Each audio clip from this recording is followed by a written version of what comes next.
Just with the font? Yeah. Yes. Oh, okay. But did you have Chinese or Japanese testers to review it? Well, that was part of the publisher. Okay. Because I was gonna ask you how do you deal with Kingyoku? And you brought Kingyoku Shori, and you say, oh, how do you deal with Kingyoku Shori? I don't know what it's Kingyoku Shori. It's how you divide the sentences, how you have to divide the sentences in Chinese or Japanese to go into different lines.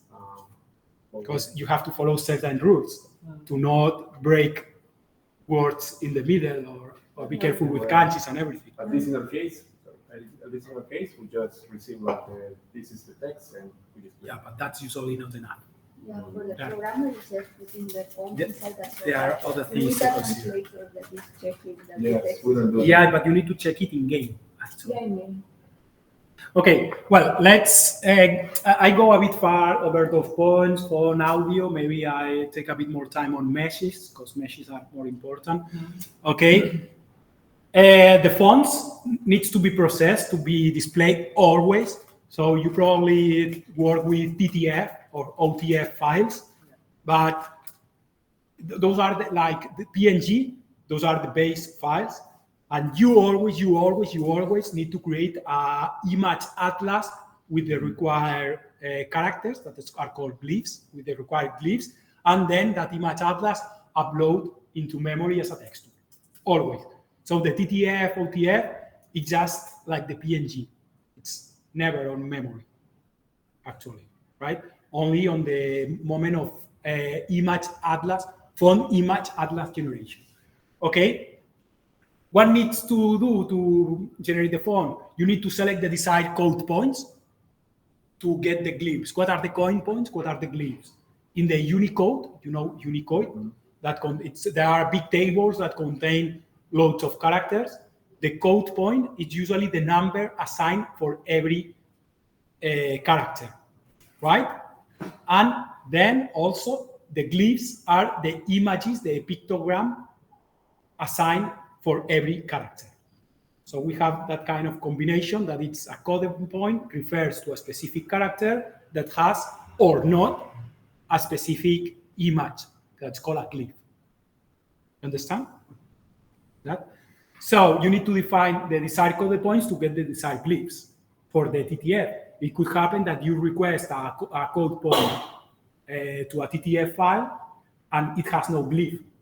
Why? Because if you are dealing with ASEAN languages, sometimes, ASEAN or Chinese have, like, I think, up to 45,000 different glyphs.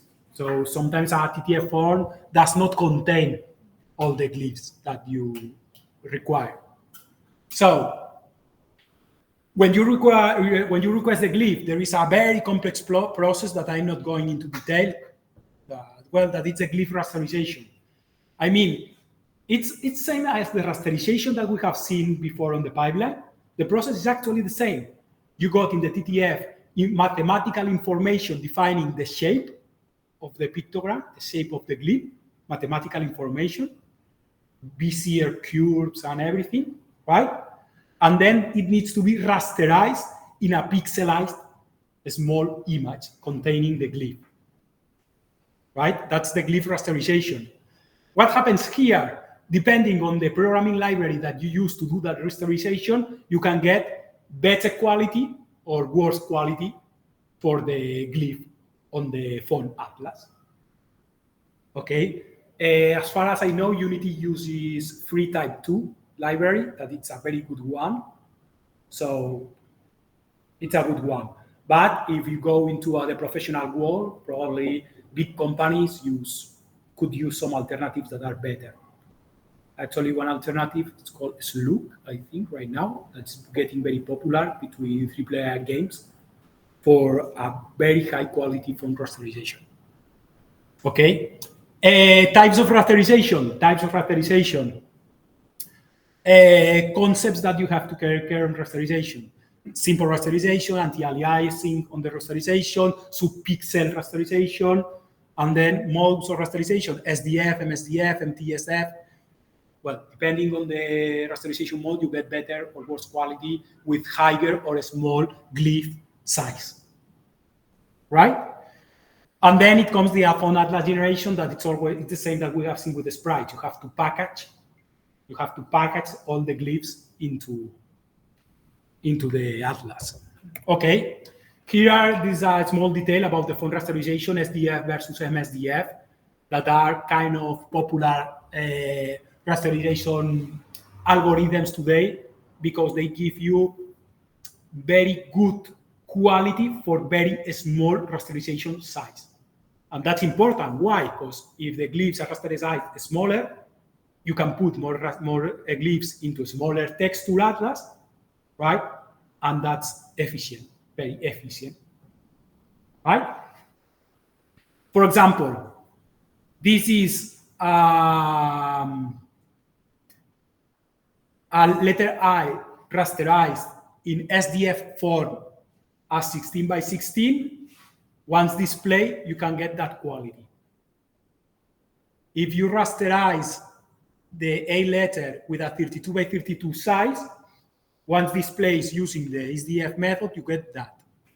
And if you rasterize to 16 by 16 using the multicolor channel SDF method, you get that image, but once render it using a special shader for MSDF, you get that quality. That's amazing, because actually the original image is, the original character size is like that, super small. And you can render it at super big size with an incredible quality. That's very important today and for the future, because every day the requirement for 4K displays, it's bigger. And the game, okay, you can scale it with different techniques or not, but the text, it's not that easy. Because scaling the text with traditional techniques, it's usually a disaster. Actually, most of the games today, the remasters, the popular remasters that you have seen, probably you have noticed that the game, it's kind of just re-render it bigger with bigger size textures, right? But usually the UI, it's completely redone from scratch. Have you seen that? Yeah. Because using this kind of techniques, modern techniques, to display better, bigger text with better quality, right? You can go to that. This is a library to generate MSDF gen glyphs, to rasterize glyphs in that quality. It's a free library. I think it's used by Unity. Yeah, but only the SDF, the MSDF. Well, I'm not sure right now. Maybe I have seen the SDF, the Unity. SDF, the SDF, but not the MSDF. I don't remember to see it. Yeah, I think the SDF, yeah, the SDF is quite popular right now, but MSDF is the new one.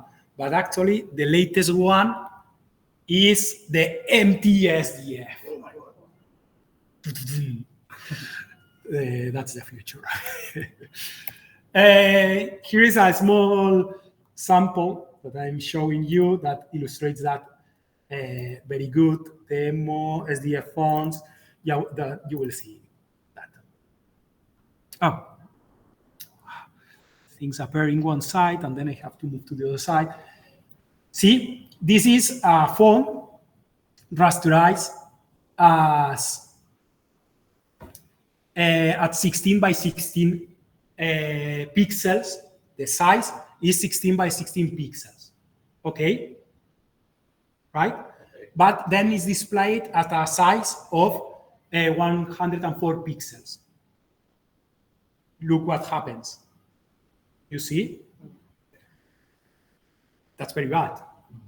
We have two options here. One of the options is increase the generation side. Now they are generated at 32 by 32, right? And so the quality improves a bit. You see? Okay, we are generating it at a bigger size. But still, it's quite bad quality when we display at too bigger size. Then it comes the SDF. If we are using the SDF approximation, we're generating at 16 by 16 and one scale. It uses a special shader for it, but once that, with the SDF, that takes into consideration the distance between the center of the letter to the outside, where there is a mathematical procedure in there, you see that you can scale it quite a lot, actually. Actually, I think yeah. Hey, not bad. The original, it's super small. With 16 pixels. With 16 by 16 pixels, the original rasterization. And if you use less? Well, you will get worse quality.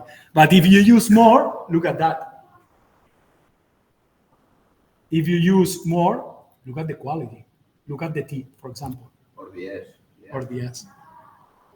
So, and that's using the symbol SDF.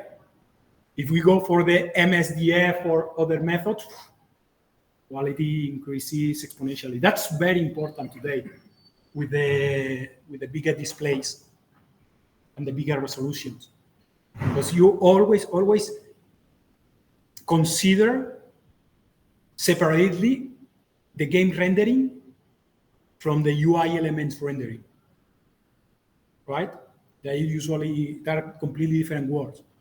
I mean, you usually render your game with all the methods you want, whatever, and then you render the UI. That's the last step. And the methods you use are different. I mean, you can be rendering your game at a small resolution and then scale up, and at the end render the UI over the scale up version of the small resolution. That's usually done this way. Do you understand? Yeah. So, This method only works for PDF or TF files. Yeah, well, for any original image format that comes in a vector format. What do you mean? No, it could be used for symbols, for example. Yeah, sure, of course. It could be used for any Unicode value. For any Unicode value, yes.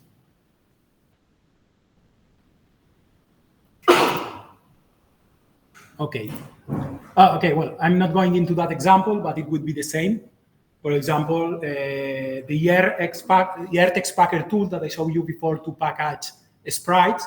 If you try to drag and drop a font at the TF or TF font, you can do the same that you do with the sprites, but with the font.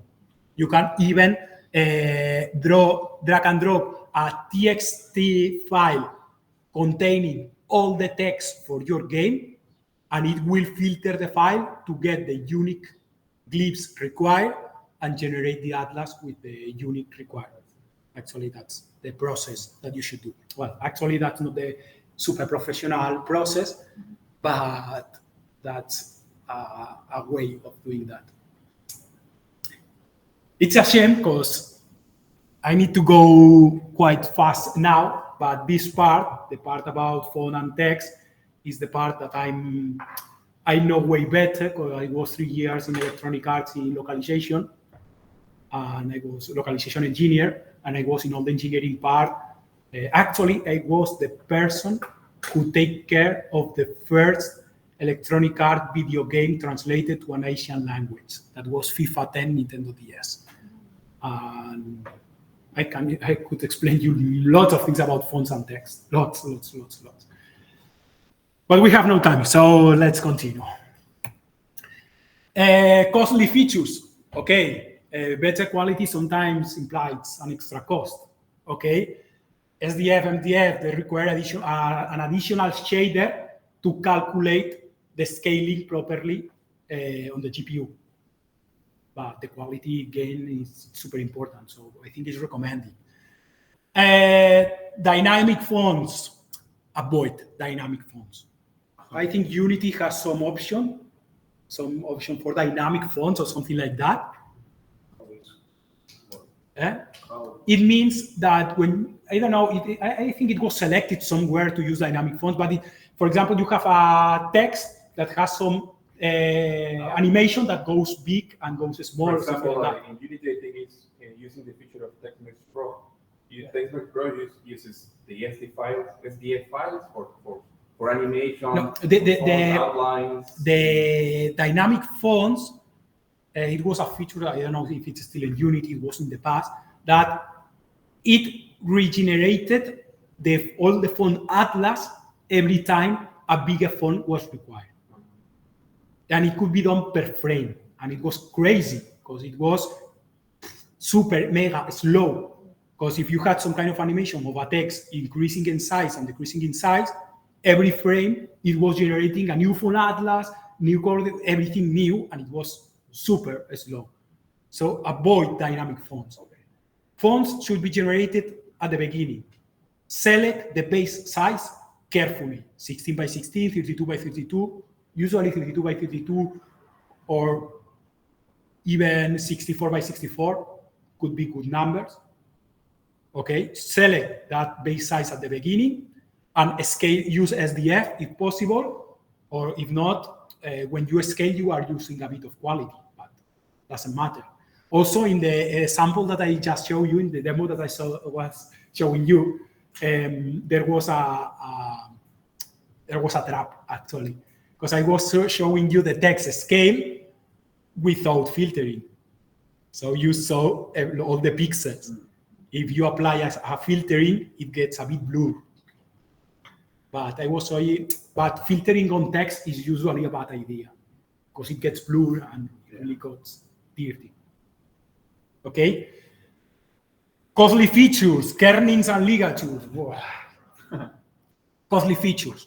Okay. When we talk about fonts, every glyph has lots of parameters that define the glyph: baseline, size, ops, advanced offset, Y offset. There are a lot of parameters that could define a glyph. For example, kerning defines how two characters needs to be far away between them. When you draw two characters, affect the atlas, no? That shouldn't affect the atlas. It affects the atlas. It's like the padding in the. Yeah, but a special padding for two special characters. It's similar, Similar, but it's a special separation between characters for a special character, for a special types of characters. But that's the padding. That's the kerning. If we talk about ligatures, there are a lot in the Arabic languages. When two characters are used together, they are changed by a third character completely different that interconnects the two. Some more problems. Lots of problems. Glyph effects. Well, if you decide to use glyph effects, that is actually a very common, like outline, glow, shadows, gradients, whatever. My recommendation: try to avoid shaders in real time use on characters, and try to bake it before. I mean, when you create the font atlas, apply the outline, gradient, shadow, applying the effects that you want in the atlas to avoid applying them in real time. Because in real time, it's really costly. Just to apply a couple of those effects in real time in text, it's costly. Sometimes it's not easy to do it before. But okay, about localization. As said, localization is translating the content of your game into multiple languages. Okay. Every language has its special rules and requirements. Every language has special rules and requirements. Asian languages have special rules. Arabics have special rules. Are complex languages to manage. Okay. Asian language could require a big amount of glyphs. You have to do it. The best way is first step, obviously, check all the glyphs required by your game, and all includes the glyphs that your game requires, if possible. If your game has some kind of feature like text input, for input your name, you have a big problem. You have a problem, really. Not really, but it's a problem. Okay, to deal with that. Even if it's a big game, even doing a pre-filtering of all the characters could be not enough. What common approach that we use in EA, was that we created a list with the least used characters in all the game, and then we went with that list to the translator to ask them to replace the least used characters or kanjis in the list with other ones from the top list. Because sometimes a few characters could require an additional atlas and could really complicate things a lot, especially for portable platforms or for small platforms. So it's a complex topic, actually. The Nintendo DS couldn't handle many clips, I guess. Well, actually, I ported FIFA 10 Nintendo DS to Korean, and it worked. I guess it was a lot of fun. Yeah, it was. Well, okay. Creating for Atlas, supporting all countries is impossible. Yeah, okay. Oh, yeah, an important one. If you pretend that your game supports Unicode, another thing to deal with is how you encode your text files. Those text files need to be encoded in a specific way to support characters bigger than 8-bit. Right? So you need, well, if you use UTF-8, it's kind of the standard, you can support characters bigger than 8-bit. But then your engine or your game needs to support UTF-8 strings. That it's another problem to deal with. And it increases the complexity in many levels, from CPU computation, many levels. So many problems. Well, so many problems that you probably don't have if you use Unity or Unreal. That's the truth. But maybe at some point in your careers, you won't have Unity or Unreal, and then you will need that information. Okay, so text recommendations. Localization, always. Localization can increase the sales of your game a lot. So always, at least support the what's called the fix. It's French, Italian, German, Spanish, English. Those are kind of standard. Okay, you can include Portuguese. You can include. Be careful because you have Portuguese from Portugal and Brazilian Portuguese. If you decide to jump into the ASEAN world, simplified Chinese and Japanese are the two common ones. And actually have no experience with the Arabics, so but could be nice to investigate actually. Arabics and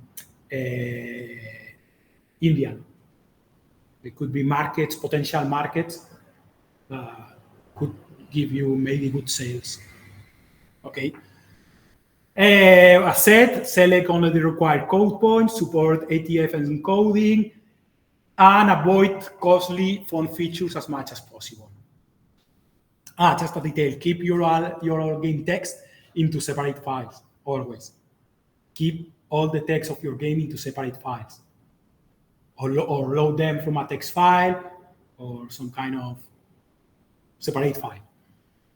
Yeah, you say yes, but I've seen so much text hard-coded into the game. It's so more much like cost effect. I mean, it costs more to have the. I don't know.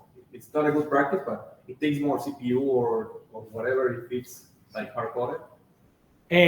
No, not really. Actually, what it takes more, it's localization problems. If you have text in the game hard-coded. It's not only text in the game hard-coded. One common error and very common issue is to put text on images. It's a very common issue. Sometimes that, for example, a sign in a street, a graffiti, whatever.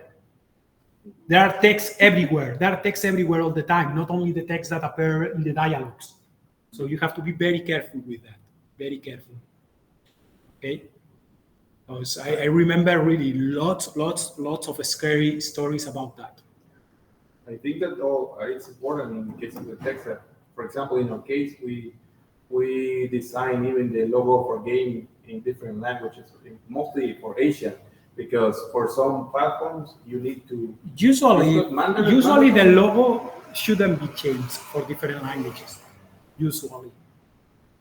I have in our case because we wanted to enter in China, and the publisher requested us Well, that it could be a good idea. they want to fully, they don't want to text in English, or even if your game has a sign stop and say stop, that text should be localized. And that screen, if you want to get to China, you have to think not to add things that are not relevant for your game in another language. And think ahead. I have that problem also in the past. Yes. Not with Chinese, but with French. Oh. French, I think there is some rule in the country that all the material published there needs to be completely translated to French. I think so, or at least it was some years ago. So, well, let's continue with that because I am completely running out of time.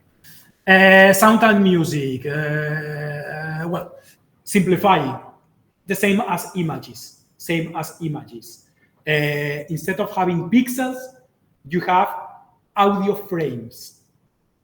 They are called audio frames. Be careful because it's not samples, it's audio frames. If you are on a stereo, one frame has two samples, like the channels with pixels. And we got the sample depth, it's a bit depth, well, sample size, it's the same as the pixel depth. How many information do you store per sample? And that's it. And then you have the sample rate, that it's at what speed the samples are provided to the, actually it's not the sample, it's a frame. At what speed the frames are provided to the audio device to be played. For example, a sample rate of 22 kilohertz, it means that every second you are providing to the audio device 22,000 frames to be played. If you are playing in a stereo, there are then 42,000 samples, 22 for one channel and 22 for the other channel. Okay, again, you can optimize, the levels, changing the bit depth and whatever. Here, I had an example, but I'm going over it because just we have no time. about the audio in the last page. Audio is usually compressed, additional performance cost. Yeah. This means that it is better for optimization to avoid compress the audio, or if I want more performance. Recommendations. Okay. It's in there. Always try to choose the best audio sample format for your desired quality.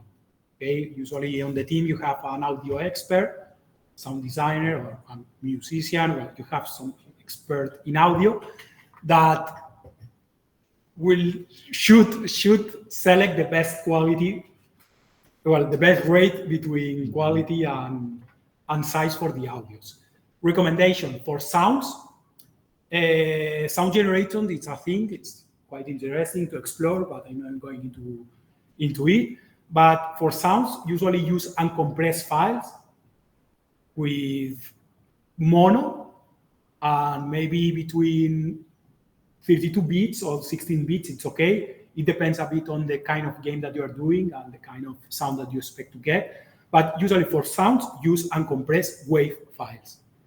For music, always use compressed WAV files. And my recommendation, it could be platform specific, depending on the target platform. But if you go for the OGG, it's a good idea. OGG file format. It's compressed. It's a loosey compression, but quality is okay. Yes, question. I was thinking for the sounds, it's okay with mono, you said? Yes. But then if you are playing with the headphones, you will just hear the sound. That's a misconception. Okay.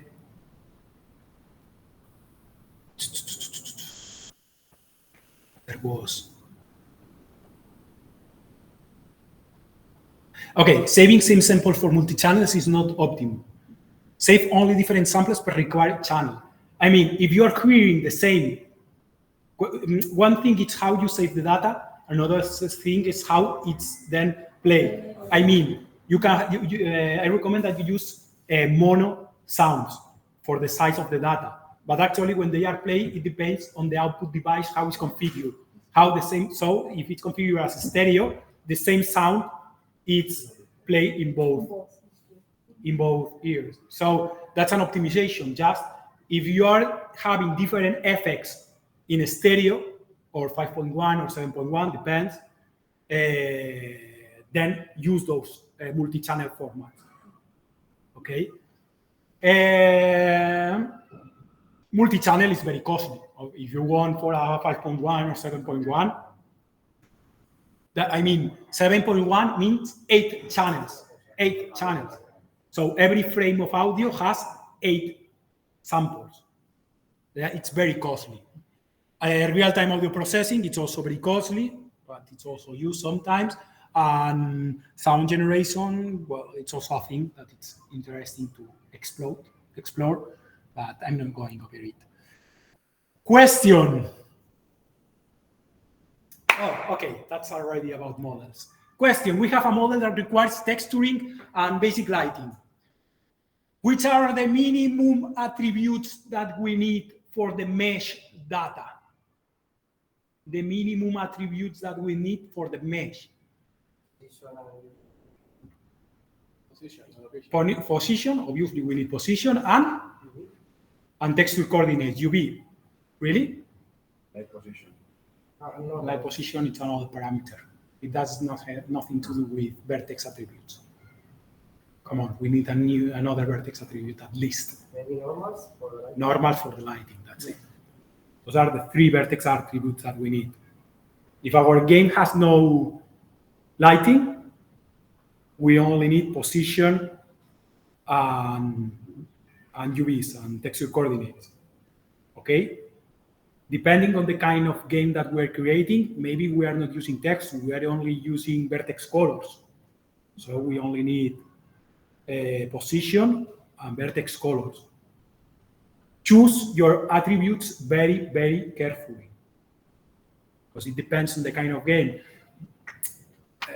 That's easy to say, but it's not that easy, because sometimes you load a model, just load your model in your engine, you assign a shader, and you forget about it, but maybe you are wasting attributes not used and process in the shader that it's not required. So I imagine that when you use an engine, it's a bit more difficult to tweak those parameters as desired, because you have not that real control or access to that low level. But just, you should know about that. Answer, position, texture coordinates, and normals. Okay. Models, meshes. Meshes contain vertex data that can be really customized. Types of data that we have, the vertex attributes. Okay. Vertex data size, the vertex formats. Okay, probably you are used to floats. Vertex position, X, Y, Z, 3 floats. Texture coordinates, UV, 2 floats. Normals, 3 floats, X, Y, Z. That's a waste. Okay, no. You usually don't need that amount of data. You can optimize a lot. Okay. Another concept interesting to talk about is the vertex data layout. Depending on what you are doing, the interleave vertex attributes are very important. Okay.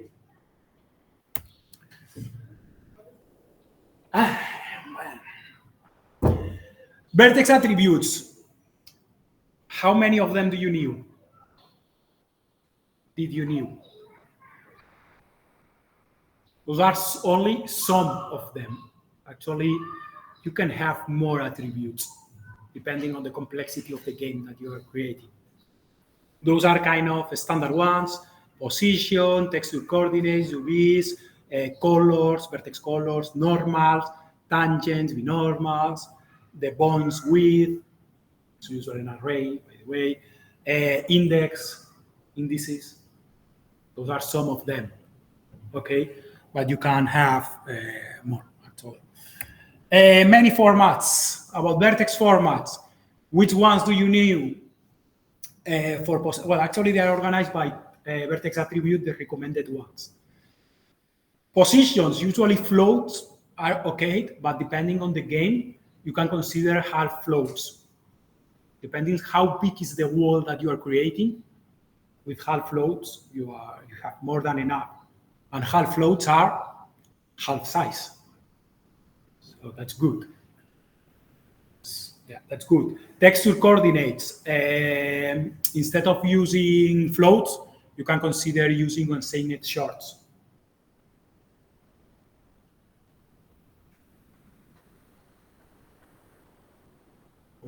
I'm not sure right now that data is correct. So coordinates. Signet short, I think, can be used. But texture coordinates are not from 0 to 1. Why? No, There is nothing right on a stone. I mean, yes, if you are using floats, use 0 to 1. But why not use unsigned shorts and use it in pixel coordinates?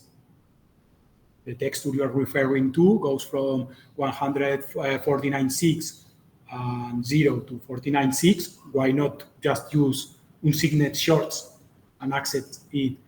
You know, with 16 bits, you can access any texture up to 65K size texture.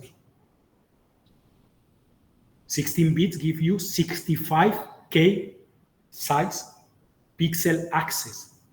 That's crazy. Why use a float between 0 and 1 if you can just use the other one?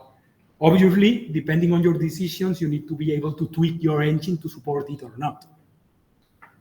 But you get the half of the cost. Okay? Colors, well, unsigned byte for color is kind of common. Normal tangents, I think I commented that before. One configuration very popular today, it's the 2-10-10-10. 2 for the sign, or the W, and 10-10-10-10 for each YZ coordinates, for the normals of tangents. It's a pixel format very common, supported by all the GPUs. And it's 32 bits. But if you are using, for example, for tangents, X, Y, Z, W, 32 bits each, that's 4 times the size. Yes? So the optimization is super, super good. Well, there are a couple of concepts that you got the links, you can explore them. The Q tangents, that is quite popular, and also how the tangents are calculated today, that the MICT space, it's a very popular algorithm to calculate tangents. You can configure it in Unity, because actually I check it, and you can configure it in Unity when using tangents, when you require tangents for your game. And for indices, you usually have 2 options: unsigned shorts or unsigned ints. My recommendation: use unsigned ints. There are still many mobile GPUs that do not support unsigned. I use unsigned shorts. Many GPU mobiles do not support unsigned int. Okay. Are you following? Or it's too much. Its size are the same. In? Unsigned short and unsigned. No, unsigned short it's 16 bits, and unsigned int it's 32 bits. Yes.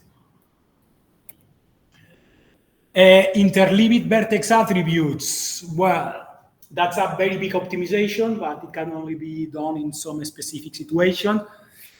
Probably engines like Unity or Unreal try to do it for you if they can. Probably. But actually, it means most of the time when you define a vertex, when you define a mesh, you got separate arrays for the position, for the texture coordinates, and for the normals, for example, and for the colors, whatever. And you have different vertex buffers, right? You need to activate all those vertex buffers in the shader for the draw call. And when that data is accessed, it needs to access the first value for the one array, first value for the second array, first value for the third array, first value for the fourth array. In terms of cache efficiency, that's horrible. because one array is in one position in memory, the other array is in another position in memory, the other array is in another position in memory, and the other array is in another position on memory. So accessing the first element of every array for the GPU, it's extremely slow. How to optimize it? Well, a great optimization is interleaved vertex attributes. Have a single big vertex buffer that contains first position, first texture coordinate, first normal. Second position, second texture coordinate, second normal, and this way. That's great, because in the shader, when you have to access the information to be processed, you pick one, pick one, pick one. It's ultra efficient. It's something to consider, maybe. This option is not always possible. Why? Because sometimes you need to update some vertex attribute every frame for some reason. So it cannot be done. Or also need to mention that, well, that's a decision. Use single vertex buffer object, interleave it, or use multiple vertex buffer objects, what I just explained.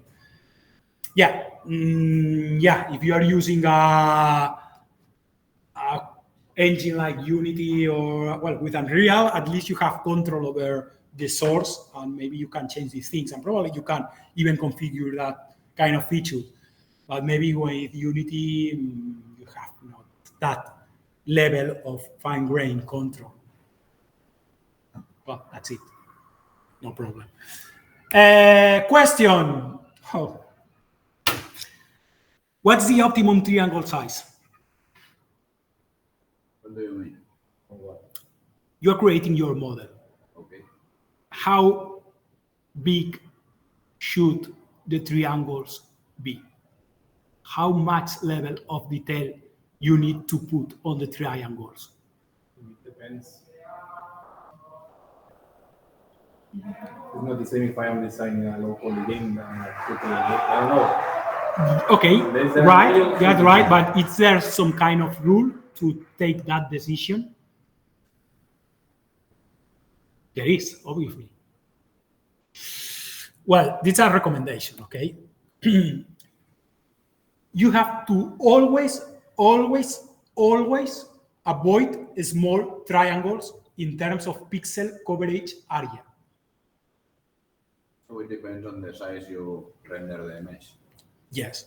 The minimum size you render the mesh. Okay. The minimum size you render the mesh. It's not that simple. Actually,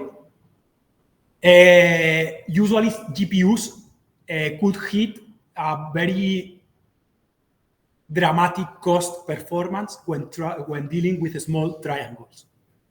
You should try to avoid at all triangles smaller than 848 pixels on the screen.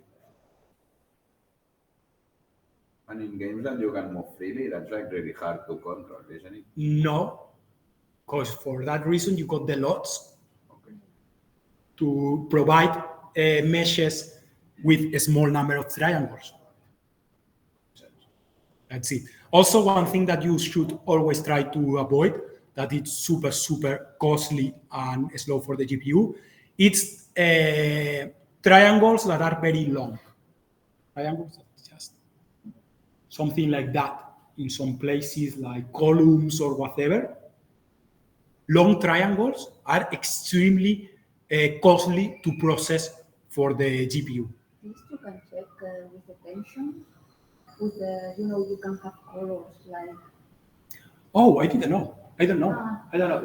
Does Unity have some feature for that, or? I'm not sure. I was using mine. Could be. Yeah. Actually, it's GPUs in the way they work.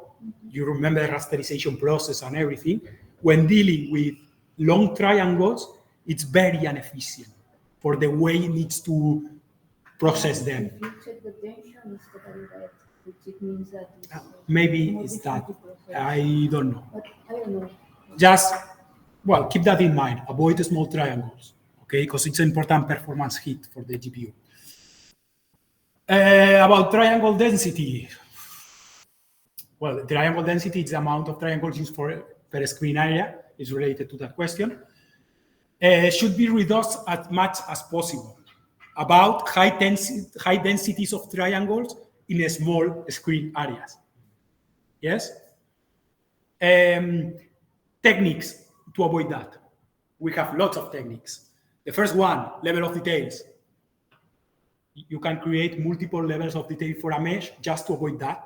So when a mesh is very far away, you're using a very small version of the mesh with just a few triangles that continues following the rule of avoiding many triangles in a small screen area, right?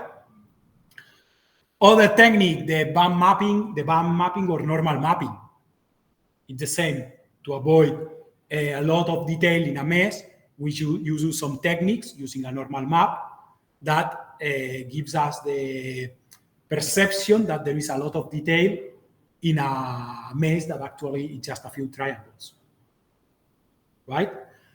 Well, techniques, the remeshing, well, it's a technique actually to generate loads. Tessellation, well, actually, tessellation, it's the opposite technique. Avoid tessellation, believe me. And well, another technique that is very important is the occlusion cooling. But not the occlusion cooling, because we will talk about cooling later on, maybe. But talking about occlusion cooling, referring to invisible triangles or triangles that are not never facing the camera. For example, imagine that you are going and you are into a rocky mountain. You created the rocks, but the side behind of all the rocks, why you need to put a lot of detail in those invisible sides. You're never seeing those triangles behind. Yes? So, well, just be careful. Maybe the good approach, remove them. But then it's a bit ugly with all the holes around. Just try to reduce the amount of triangles in the invisible sides. Why? Because when they are sent to the GPU, they are processing. Okay, so despite they probably will never generate fragments, because we are just getting the fragments from faces, the vertex processor is processing those triangles or those vertex behind that are never seen. You're losing performance, yeah, right? Well, use mesh optimization tools, yeah, that's it. Actually, there is a list of tools right now. How many triangles should use every lot? And how many lots should be created? You know what lots of levels of detail are different versions of a model with different amount of triangles. So depends. Depends. Yeah, it depends, but there is also a good rule to follow. MTS with a fixed camera also. Nah, it's easier than that, actually. If you think about it a bit. Three levels. No, 3 levels or three triangles. No? three LODs. It's okay. I mean, Okay. not too many, not too few. What about the number of triangles? Maybe that question is more complicated to find a good answer, but actually, if you answer the first one, you will get the answer for the second one. What do you think? Lower triangle possible. I mean, we use a calculation. Every level of detail, how many? I mean, we have a model, for example, and it has 10,000 vertex or 10,000 triangles. The next lot, how many triangles should have? 30% less, I think. 30% less. Okay, it's a good rule. We can have like three LODs created, and then Actually, we also work in percentages. yeah, that's a good answer. Actually, it's recommended to use a consistent ratio. That's the important thing. Use a consistent ratio. I mean, if you got the second lot with 30% less, the next is 30% less, 30% less, until you consider that it's enough. Actually, in the approach I got here, it's 50%. But that's also a design decision. But it's important to try to keep it consistent. Also will depend on the wall size, will depend on the field of view, depend on many factors. But try to be consistent. Yeah. Also about the number of loads, too much loads cost CPU, because you have to decide what load are you displaying every time. Well, fortunately, Unity or Unreal probably do that for you. But in the real world, it's not. You usually have to code that decision, considering the frustum, the distance, your wall. Well, it's just some math. It's not that crazy. But you have to decide which one you display at every moment. Each frame. Yeah, it Makes sense. I mean, it's costly. It's costly. It's an operation. Well, actually, it's just a check, because you are not checking all the model, because that would be crazy. You are checking just with a bounding box of the model. You check the distance from the camera to the bounding box. You check the max distance of the camera, and you play with those parameters. It's just a ray tracing for every model. Yeah. So it's not crazy, but it costs a processing time to choose the right one. Imagine that you have 1,000 models. So yeah. Oh yeah, some mesh optimization tools. Okay, there are multiple tools to generate lots and optimize meshes. ProOptimizer generate lot meshes. Those tools are integrated with 3D Max and Maya. Simplygon, probably you know Simplygon. I'm saying it while playing game. That's super popular. Yeah, that's a professional one, and it's really, really popular. Simplygon. Instalot. Mesh Optimizer is free. Okay. Draco Compression, it's a compression tool from Google to reduce the size of meshes, but not on the GPU. It just reduces the size on disk to be loaded faster. So we have a lot of meshes, you can consider that. You got all the links, you can check them. Okay. Well, here there was a small demo, but I'm just jumping over it. It was about loading different types of models, the loading times and the cost, and how to use the mesh optimizer to optimize it, because there is an online tool to use that. Never mind.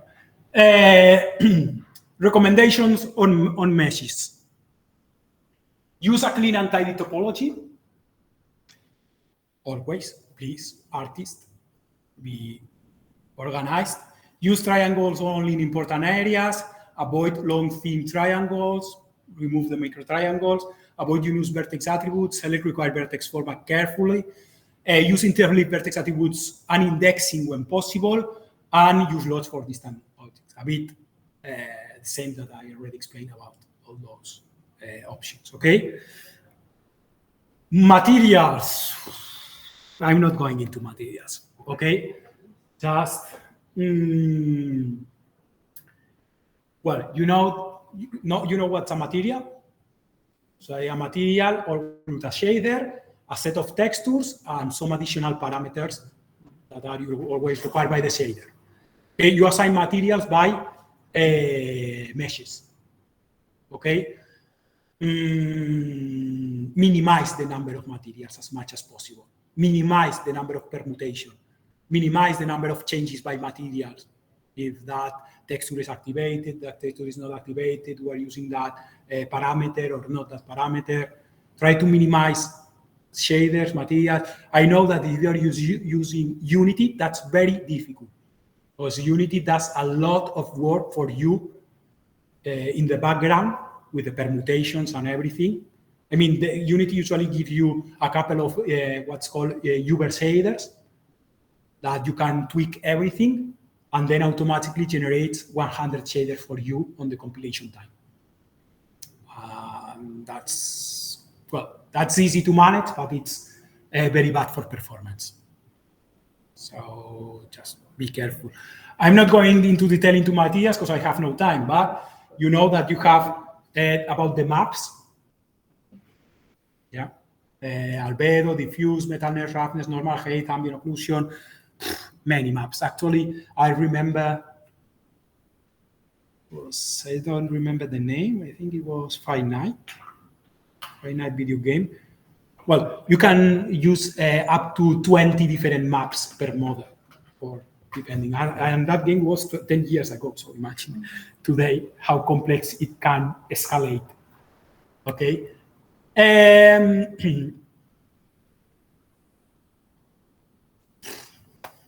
Okay, depending on the information contained by every map, the maps actually are the textures, right, for the materials. Which pixel format do we choose for every of those textures, depending on the type of map? It's a question, okay. Some rough approximation. Diffuse albedo, 3-4 channels, 8 bits per channel. Compressed if possible. Normals, you got options for 2-3 channels, 8 or 16 bits compressed formats. Specular, metalness, roughness, emissive, 1 channel, 8 bits. It's a good approximation. You don't need that much detail for all those maps. And here comes another interesting question. When you enable all of those maps in your shader, what happens? Imagine that you're using all those maps. All those maps actually are 1 channel, 8 bytes, a grayscale image, right? What happens in the shader? How many texel fetching operations you have to do on the shader? One per each. One per each map. One per each map. That's a complete waste of processing power. Post-texting operations, as you remember, texel fetching is the most costly operation that could happen in a shader. So what can we do? What can we do? What can we do to reduce the texel fetching? You could use a texture for many of those with different channels. That's it. The texture channel packing. You can pack in a single texture, in the different channels of a single texture, RGBA, you can pack the different maps that you need. For example, a common approach is RMA, roughness, metallic, ambient occlusion into a single map. Opacity could be reduced to 16-bit, specular ambient occlusion in many mobile games could be backed into the diffuse. I mean, why keep separate specular and ambient occlusion? Just merge everything in the diffuse and we go with one map that has everything. Well, if you are not using dynamic lighting, okay? So that's also an optimization. But yeah, the point is keep everything in the different channels of a texture, upload that texture to the shader, and with a single fetching, with a single texel fetching, you get all the information for every map, RGBA. Optimization, big optimization. Cool, yeah. Well, you have a limitation for packaging. If you want to package, one limitation is that all the maps need to be the same size. Imagine that you want ambient occlusion smaller or specular smaller to optimize, that it's also an optimization. Here you have to find the balance. What do you prefer? A small size on memory or less texel fetching? The only possible answer to that is Texel fetching. no, profiling. Profiling. It's the only possible solution. You need to profile that because depending on what you are doing, you could find that you are getting better results with one option or the other. That's it. More recommendation: minimize the unique materials, minimize the shader permutations, possible make multiple maps. Wow, it's most of the same that I said. Animations.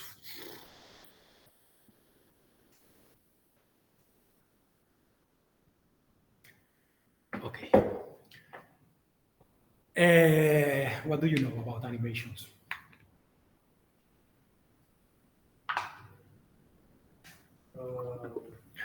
The text positions are influenced by the transform of a bone, which has a way to make something that. Yeah, that's Okay, actually an animation is just a vertex transformation. Okay, what's the simple approach to animation? The simpler one that has been used for many years in the 2000s. You want an animated model, you create Keyframes? you create 20 different models with the 20 different positions, and then every frame or every 2 frames you display a different model. Actually, that approach is still valid today for most games. And you say, wow, but that's a waste of resources in terms of memory that you have 20 different models for the animation. Today, it's not that bad, actually. It was good 20 years ago, it's still valid today, okay? But well, up to date, we have more advanced techniques. We have the skeletal animation. What is the skeletal animation? Instead of saving several times the same model with the vertex change, we just save how groups of vertex need to be changed based on only one vertex. That is the bond. So we only need to save a bunch of relative transformations, and then we can apply those relative transformations for bunches of vertex. So actually we have the same. We also have the base model, and we have a bunch of frames of lots in some way, reduced versions of the base model with the different transformations required. Right? It's a kind of a function calculation between frame and frame. Well, that's animation interpolation. That's a bit more complex. But yes, we can have that. But we can also have in the other way, having the different models, actually. Yeah. It's the same. The other way, you have to interpolate between all the vertex. In the skeletal animation, you only have to interpolate between the skeletal version, the bones version. So it's an optimization. Then we have blend shapes. That actually blend shapes, it's very similar to the original approximation. Actually, probably recommendation: avoid blend shapes, because many engines do not deal well with blend shapes. That's probably, I don't know, Unreal probably, but Unity, don't know how blend shapes work with Unity. I don't know. I only have experience to be. Anyway, that's in terms of the data we have. But we have to recalculate all the vertex every frame. That's it. That's a costly process. So what kind of optimization can we apply here? Try to do that process in the GPU. Automatize that process in some way in the GPU, because they work in parallel and whatever. Unity give you something called a GPU skinning or some similar name. There's also like a keyframes reduction or compression. Well, but in that, with that, you are just reducing the amount of information, but you still need to calculate the next frame in some way. It can be done in the GPU. Yes, there is something called GPU skinning. Recommendation: avoid it. Avoid it, because mobile GPUs do not support it. It's not that easy, because remember that I told you that there was a lot of cost moving information from RAM to VRAM, to video RAM? Guess what? Moving information for VRAM to RAM, it's 10 times more costly. And you say, oh, well, okay, but I'm creating the animation directly on the VRAM with the shader, and that's it. Not always. Why? Because if you're doing advanced games with advanced animations, you need to retrieve all those transforms vertex to apply physics. Because in the CPU side, the vertex you have is that everything is happening in the GPU. Wow, nice. But that's what you have for the collision. And that's a problem. So at the very end, what seems an optimization, we're doing the animations with GPU skinning on the GPU, what it seems an optimization, it's not. Well, needs to be profiled, depends on the cases, depends on the amount of data, depends on many factors. But most of the time, it's not an optimization. You increase the level of complexity, and you are not getting the expected optimization results or performance gain results that you expect. And then when you need that information back in the CPU to apply physics, then you have a problem in there. Well, not only because it's very costly, but also because your GPU needs to support something that is called transformation feedback that most mobile GPUs do not support. And yeah, that's it.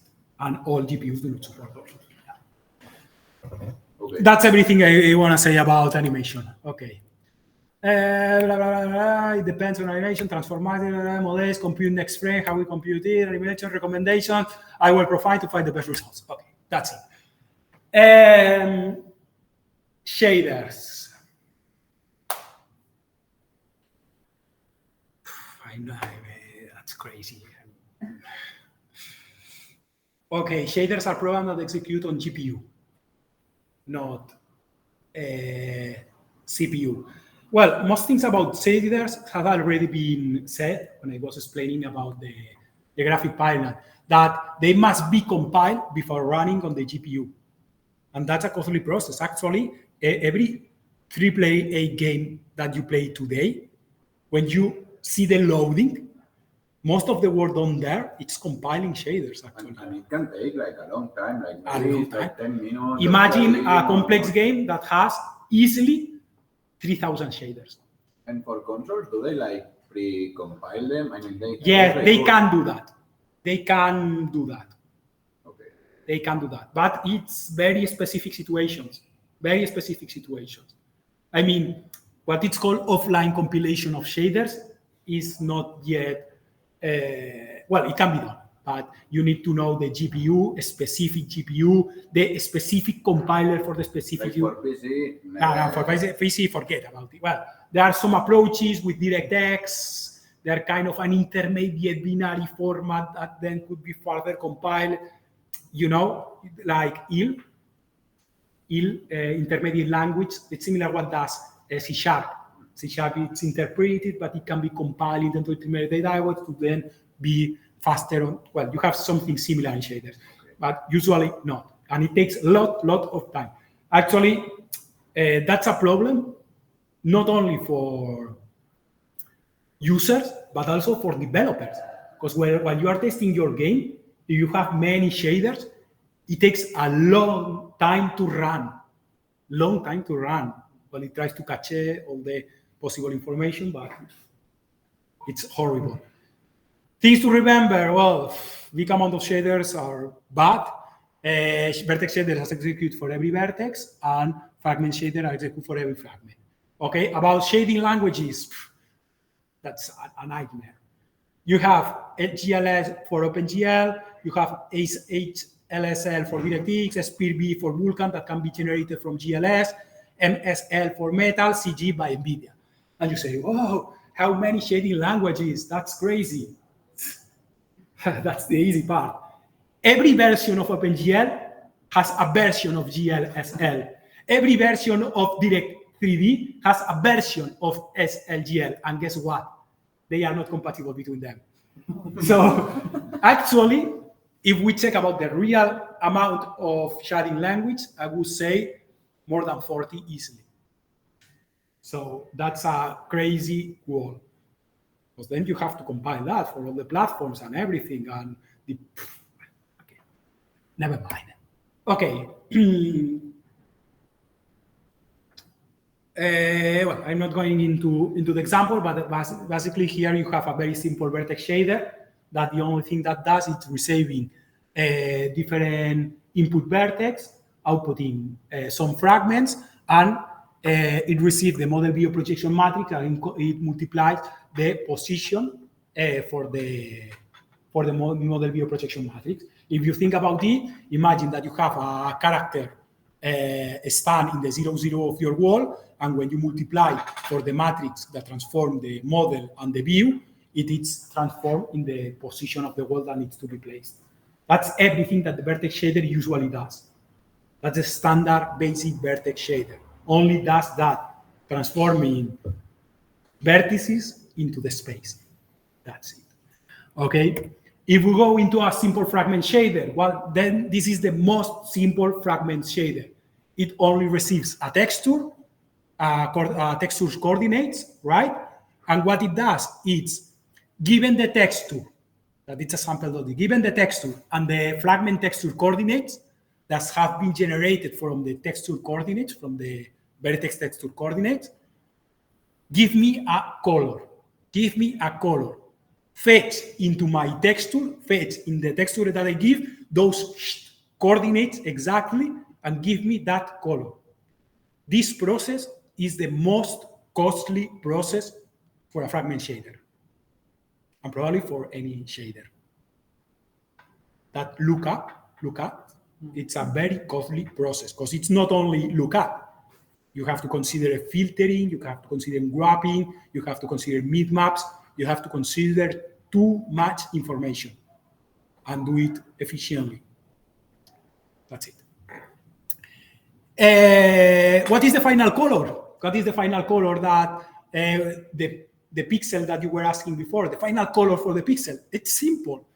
It's just the texel color that you get from the texture multiplied by the fragment color that arrives. That's it if you are using vertex color. If you are not using vertex color, then forget about the fragment color. And multiplied by a global color for all the model. If you are not using it, forget about it. So if you are not using vertex color or a global color for all the model, the final color of the pixel is the color that you get from the texture. That's it. So actually, it's pretty simple. Those are the most simple shaders that you can find. Tools for shader optimization. You have a lot of them. Shader Touch, Result Optimizer, PBR Shader Editor, GPU Profiler, NVIDIA Insight Graphics. That's a very good one and integrates with Visual Studio. And Shadered, it's a simple tool to test shaders. Okay. You got the links, you can check them. Shader recommendations. Reduce the number of computations. Reduce the fetching operations. Yeah, those are the most important things to remember. Okay, that's it about assets. Some final assets recommendations, tips. For all the kind of assets, you should choose the data formats carefully. It's as I said before, it's always the same. You got pixels, you got samples, you got text, you got vertex. Anyway, choose the data format carefully. Because probably in most of the cases, you don't need that much data that you get from Photoshop, 3D Max, or Maya. Those programs usually export with a lot of data, and you don't need that much data. So if possible, try to select the minimum amount of data really required for the maximum quality. Second option, second tip, package your assets properly.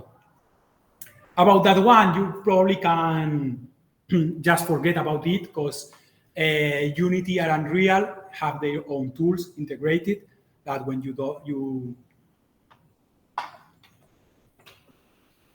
when you build, the packaging is done automatically. It's not the best, actually, at all. It's not the best. No AAA game does that, believe me. But come on, you're letting Unity AAA games. I mean, not made with Unity. Well, no, probably most made with Unreal are using their own packaging. Okay, you want to decide how you package data, and actually, it's extremely important how you package data. Why? Why it's important how you package data in the zip? It's not a zip, okay, but how? Package at the same time the data that you will use. Yeah, that's it.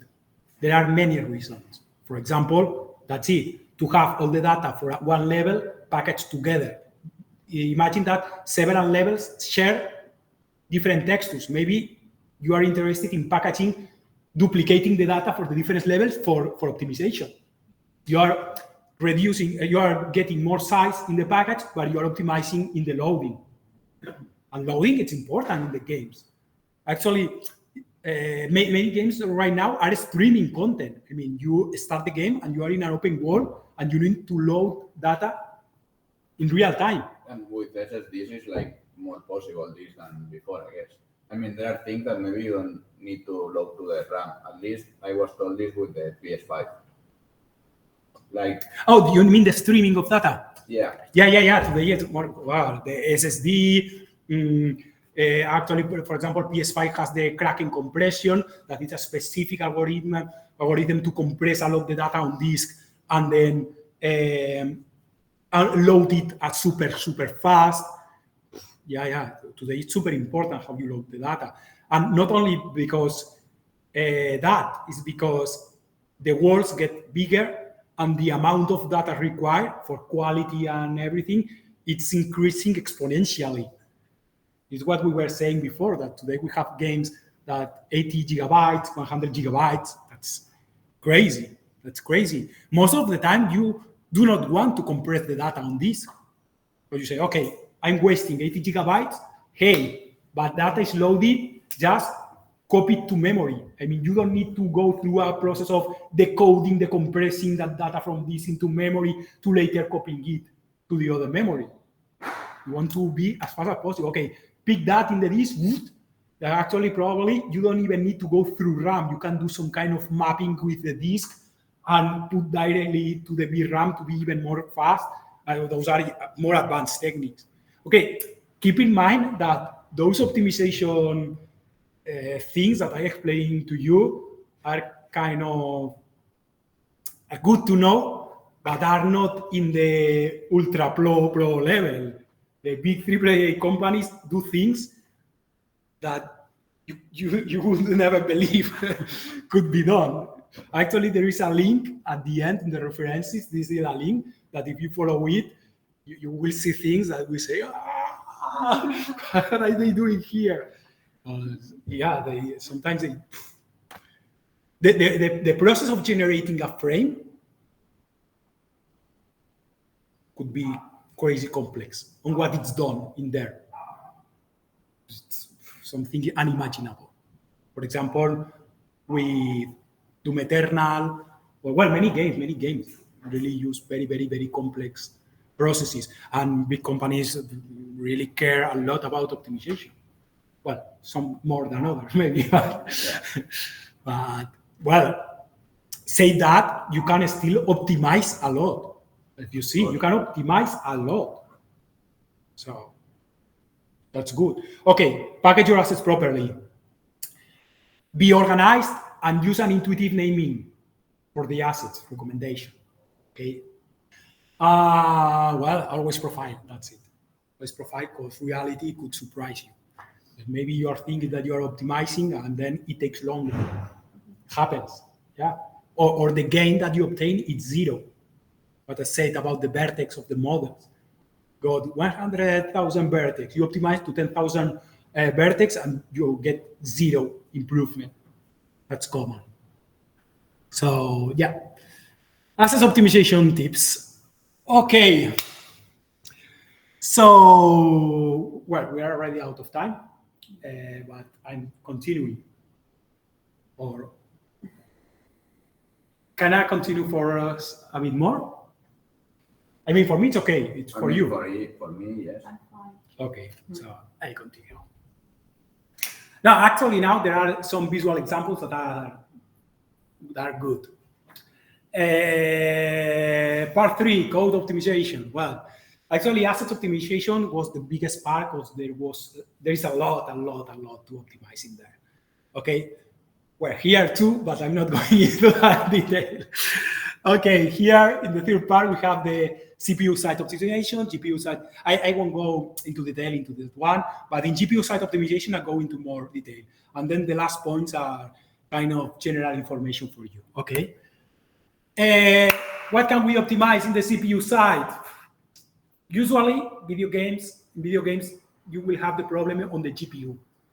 On the CPU side, you rarely will have. Well, I don't know. For example, the ones that use Unity, I don't know the levels of hierarchies that you are having, but if you are using multiple hierarchies in the game objects hierarchy viewer, avoid them, because that's very, very bad for performance. Just a note. But usually you don't have problems in the CPU side, okay? Compute values versus lookup tables. Sometimes costly math operation could be approximated. For example, when you try to well, that's a very specific use case, but imagine that you have to do a very complex math operation for a series of input values. Sometimes it's easier to pre-compute a table with approximate values and just do a lookup table instead of every time that a value is introduced, do all the math required. That the clear example is, for example, sinus, cosinus. Sometimes you don't need to calculate the sinus and the cosinus always. You can have a table with the approximate values and that do a lookup and get an approximation. For example, for every degree, every input degree, 3060 values table. What's that in memory? Nothing. What's that in computation time besides calculating the sinus of the cosinus? The increment is by 100 in performance. But those are, I consider those are micro optimizations. So you usually have to avoid them because it could take time and they are not really needed. That one, it's really important. Per frame, interframe, and multi-frame updates. And that one, it's really important. You got one frame that's running, one frame, but there are many operations that do not need to be performed per frame. For example, AI, that's it. It's on the, it's here. Well, it's in, it was in the comments. I got notes. Oh, I got notes for those slides. I think. Okay, never mind. It was in the notes. AI, it's the common scenario. Imagine that you have AIs could be very costly, pathfinding, or could be very costly operations for the CPU. Imagine that you have an enemy far away or out of the camera. Okay, maybe you don't need to calculate the AI for that enemy every frame. Maybe you can do it every 3 frames, every 10 frames, every second. So it implies a bit more cost in coding complexity, but you will get a better performance. And there are many situations like this one. So it's good to try to move away all the parts that are complicated in CPU terms and try to do it less often. So that's important. It could happen the same with physics. Well, usually physics are moved to a second thread, okay? But usually physics need to run more times than the frame. You're drawing every 16 milliseconds, but maybe some physics need to run every 1 millisecond for resolution to avoid, to detect collisions properly or to avoid certain circumstances. So it's the same. That's the interframe updates. You need to evaluate it. Physics used to be very costly operations. So if you need to run it many times, try to accommodate very good what are you operating. I mean, elements that are outside of the screen or don't need to be receiving that physics reaction, try to avoid them. If you think about it, it implies a lot of work in organizing the information and sorting it properly, okay? Memory pools versus dynamic allocations. Important, new delayed and malloc free. Well, with Unity, I'm afraid you can't do much. Well, when we avoid instantiation. You can create pools for stuff. Well, yeah. You can create pools, but I meant using C#. You have no control over the delete. You have no control over. You can only call the garbage collector to delete all the objects when required, but you have not fine-grained control over what you create, but not over what you delete when you delete. Right? Yeah. So at that, with Unity you can do much. With Unreal, you have control over it. You can decide when something is created or deleted. In any case, creating and deleting objects, it's a costly operation. It's usually a costly operation. So as much as you can, use memory pools. That's it. Particles, certain types of game objects, Right, enemies. it's classic. Well, whatever. Yeah. That's not something. Yeah, that's a classic one. Most CPU provide hardware features to increase performance, like the CMD. It's operating over vectors of data instead of over single floats. Well, probably you can forget about it at the level of control you have. For certain operations, parallelization, it's interesting, but more things about optimization. Well, I came from the world of C. I code in C, and I enjoy coding in C. So it's a very low level. But recommendation: hash maps, and arrays should be the only structures that you need for everything that you use. So forgot about anything else. Well, in the reality, probably you need other kind of structures that sometimes queues, dictionary, something more complex structures. No, but actually I code in C, and with arrays, that's more than enough to do everything. And in some very specific circumstances, I've used some hash map. I don't know what a hash map is. It's like a dictionary, but it indexed by a value. Dictionary can be indexed by strings. Could be costly, actually. It's like a dictionary indexed by a value. That's it. You got a structure and you got an index. That's it. Use threads when possible, but be careful because synchronization could be a nightmare. So you can consider using threads, but be very careful with synchronization. Okay. Sorting and traversing lists could be a costly process. Probably by the amount of data that you are managing, that would be that dramatic. But usually there are games that are managing hundreds of thousands of objects per frame. And sorting them and organizing them for drawing, for example, it's a costly process. Try to avoid the micro optimizations and use the CPU profilers always. Tools like Visual Studio, that probably most of you use Visual Studio because it's kind of the standard in the industry, actually, AAA everywhere, has a very good profiler.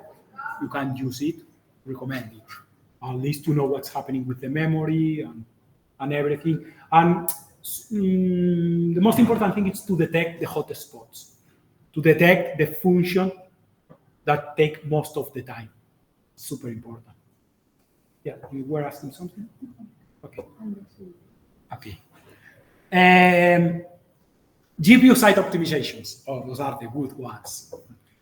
Well, reduce game resolution. Actually, that's a trap. That's not actually probably the recommended optimization, but it works. Okay. Reduce draw calls. Okay. How can we reduce the draw calls? Those are probably the most important things. Batching. We are seeing the effects of batching right now. You know what's batching? Yeah, try to group all the meshes sharing the same texture, the same shader, and the same pipeline states into a unique mesh and draw everything together. Right? That's batching. Instancing. Instancing is something that modern GPUs support, that it's like, okay, I'm giving you that mesh to the GPU, to the video RAM, and now I want you to draw that mesh a number of times with different transformations. For you, it's just drawing one mesh, but the GPU automatically replicates the process a number of times. That's instancing. Well, it could imply some cost. Why? Where do you think it's the cost?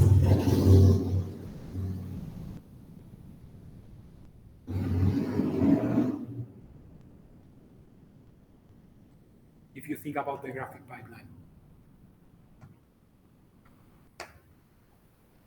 Could you repeat, please? Yeah, okay. Instancing means that you send a model to the GPU, and then on the draw call you draw that model 100 times, 1 million times with different transformations, or with different colors, or with different whatever parameter you want to change. Where is the cost? Because you're sending the number of times to the graphic card that they have to process all the pipeline. No, not exactly. The cost actually is in the extra data that you have to send to the GPU, because you are sending the mesh. The transform, for example, if you want to draw 10,000 times, you need to send 10,000 transforms to the GPU, and that's a lot of information to put in a shader. It's constant information, okay, but that information needs to be uploaded into the GPU previously and then reference it. And if you are updating that information every frame, for example, for an animation or whatever, that's costly. But well, still instancing. I mean, it's better than it's better. 2003. So. Of course. It's a really hit. It is a really optimization on performance. So you have to choose carefully what you change between those instance here. Yes, because all the arrays of data that needs to be changed need to be previously sent to the GPU, or sent every frame. That's also a costly process. So, what else? Data sorting. How we organize data for drawing.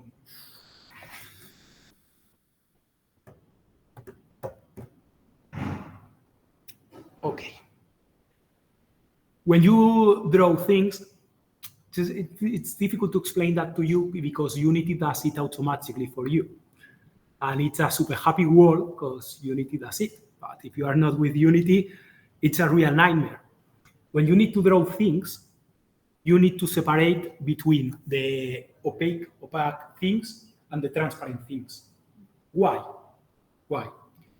Because if you think about painting an image, for example, painting a picture, like the classical painter. Imagine that you're painting a landscape and you draw the background, then you draw the mountains, then you draw the ground, and then you draw a house, a tree, some animals, some cats, some dogs, some whatever. If you think about that process of drawing things, if you keep adding layers, you are doing a lot of overdraw. What means overdraw? Means that things that you have already drawn, you are drawing over the things that you already draw. So the fragment shader is already a so costly operation that imagine that every draw call, you are overdrawing things that you have already drawn with a fragment shader that was already extremely costly, right? So what's the solution? The solution is, instead of drawing from background to front, it's drawing from front to background. From background to front, is drawing from front to background. You first draw the elements that are in the front, and then the GPU is clever enough with the zip depth, when it checks the profundity, to skip all those fragments that have already been covered to draw the other elements that are more in the background. So at the end, you keep minimizing what's called the overdraw. You keep what are you actually minimizing? You're minimizing the number of fragments processing. That's it. And that's the key actually, and it's a big optimization. But here, in that process that seems super happy, there is a problem, a small problem. That is transparencies. Transparent objects need the information previously on the frame buffer to draw over it. So that schema of from to back that is used with opaque objects does not work for transparent objects. Why? Because if you are drawing first the objects that are more in front of the ones behind and are transparent, they have no information to do the mixing of the colors. So transparent objects need to be always drawn back to front. So here we have a problem. What is the problem? That before drawing anything in your frame, per frame, you need to organize the draw calls for the opaque objects from front to back, and for the transparent calls for the transparent objects from back to front. That's a very complex topic, because even engines like Unity or Unreal, sometimes it's not easy to do that sorting properly. And it translates into many additional draw calls that shouldn't be needed. And well, it increases the level of complexity. Not to say about the complexity in the CPU to do the sorting. It could be, yeah. Are the calls affected by this? I mean, as far as I know, they paint the texture, so they are. Yes, if they are transparent, they are affected. Yeah. Well, maybe if they are not fully transparent, if they are not fully transparent, they are affected. But if they have completely transparent areas, then you have techniques to discard that information. So, depends. Yeah. The zeta value that you said before, is calculated inside the shader, or is it a parameter? Yes, it's done by the graphics pipeline. Actually, if you remember the image from the graphic pipeline, that image, look at here. You got the color buffer where data is drawn, but you also got the depth buffer where data is drawn. So at first, the depth buffer is clean in a color, black or white, and every time that you draw something, it gets into the depth buffer. So if you need to draw in the next draw call, when you need to draw something, it checks first the depth buffer, and if the depth buffer has a value greater or lower, it draws in the color buffer. Do you understand? Yeah, that's it. Well, data sorting. Well, more optimizations, cooling. Cooling, well, it's just avoid to send to the GPU the things that are not visible. We have the backface cooling, that are the triangles that are behind the triangles that you draw. You got the frustum cooling, that are, it should be done in the CPU side. It's a mathematical process to filter the objects that are outside of the VO range. That's the frustum cooling. Just you create a frustum, that's a mathematical pyramid, yeah? And then using math, you decide what's inside and what's outside. And you only send to draw what's inside. Actually, cooling, it's a super, super important feature. Fortunately, Unity and Unreal do that for you. You're very lucky. And occlusion cooling. Occlusion cooling is the most complex of all the processes. It's a super complex process because it's determining of everything that's inside the frustum, what objects occlude other objects. But it's also super complex and super crazy because imagine having transparent objects in the middle. It's a very, very complex. Actually, there is a middleware called Umbra. It's a library, a paid library. I don't know if it's still using, Unity was using that. I don't know if it's still using it. It was very expensive. That only does that, occlusion cooling. So it's a very complex process. And what else? Static versus dynamic meshes. What are static meshes and dynamic meshes? No. Well, Yeah, physics, it has a relation with physics, but not really. Statics are not expected. That's it. Static meshes are meshes that when you load your game, upload to the GPU, and you can forget about them. You can actually delete all the data from the RAM because it's already on the Uber RAM, and you are not touching that data anymore. You are just maybe drawing it, applying some transformation on the shader, but that vertex data has no need to change. Okay? Dynamic meshes are meshes that the vertex data that conforms the mesh needs to change between frames or need to change at some point. The clear example, characters animations. Characters animations, all the vertex data needs to be dynamic because it's changing. Maybe some elements that are animated also. Well, usually animated elements are dynamic. But, well, yeah, keep that in. Yeah. Okay, usually animated models, animated meshes are dynamic. Okay. Not confusing you more than that. Reduces the amount of data to process, the loads, yeah. Okay, that's a kind reminder of the graphic pipeline. Yeah, so, and now we are seeing a great example. You know what's right marching? Right marching? I've seen the word in a lot of places, but I don't know. No? Right marching, it's a technique that actually all the calculations to create an image are directly done in the shader. All the math are done in the shader. For example, for that image that you see here, okay, let's go to the example. Where is the mouse?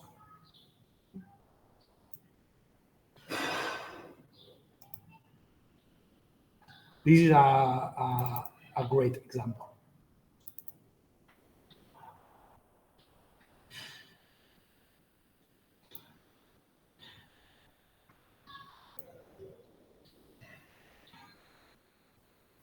Okay.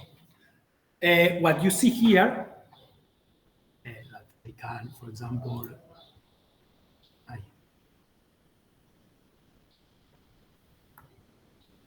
I can move and everything. Okay. Are you ready to hear that? Everything that you see here is generated in a shader. It's not real. Actually, I'm sending to the GPU to draw a blank quad. I'm just sending a quad. And in the GPU, there is a shader that does a lot of mathematical calculations to generate that image directly on the shader. That's it. I mean, here there is no models, there is no light, there is no data, actually. It's everything generated in real time in the shader. Okay? Yeah, actually, it's generated in the shader, it's generating about 1 million fragments. That's costly. Generate 1 million fragments, it's costly. Look at that, 48 frames per second, okay?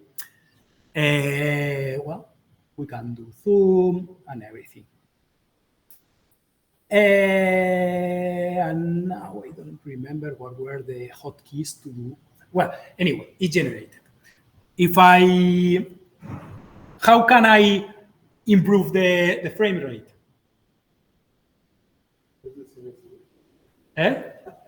Resolution. Actually, yeah, the simple solution is just reducing. Oh my god. So that's simple. Why? How many fragments I'm processing right now? 1/3 of the fragments. And obviously, I'm processing 1/3. The example is good because here we only have fragment shader power. We are only seeing the effects or doing complex math in the fragment shader. Because as I said, that image is purely generated every fragment with complex math in the shader. So, Obviously, in a real game, there are more elements involved, but you see here the effect of reducing the fragments to process purely. You see, we reduce the size, then if we increase the size, it goes down. You see? You say, wow. Do we have any better solution? What could be the other solution? Look at that. Ta-da! Wow. We increase the... Okay. What's happening? Eh? No. Now, if you look at the quality of the elements. Actually, we're doing the same process, but in a smaller texture that later on we're scaling to all the screen. Yeah, we are losing the resolution. We're losing quality. Because we are actually, the texture that we're using now, it's kind of this size. I think it's 320 by 240. Okay, those are the numbers actually. I don't know. I don't remember no, 640 by 480 or something like that. It's the texture. We're using quality, but hey, we're scaling to full screen. And hey, it's not that bad. Actually, not only not that bad, look at that. We can increase as much as we want. It keeps the aspect ratio. You see? Wow. You see the difference? So we are doing it in full. We can put it in 4K. Yeah, okay. I don't want to change it now because it could be very dramatic, but let's do. You see, look at the shapes.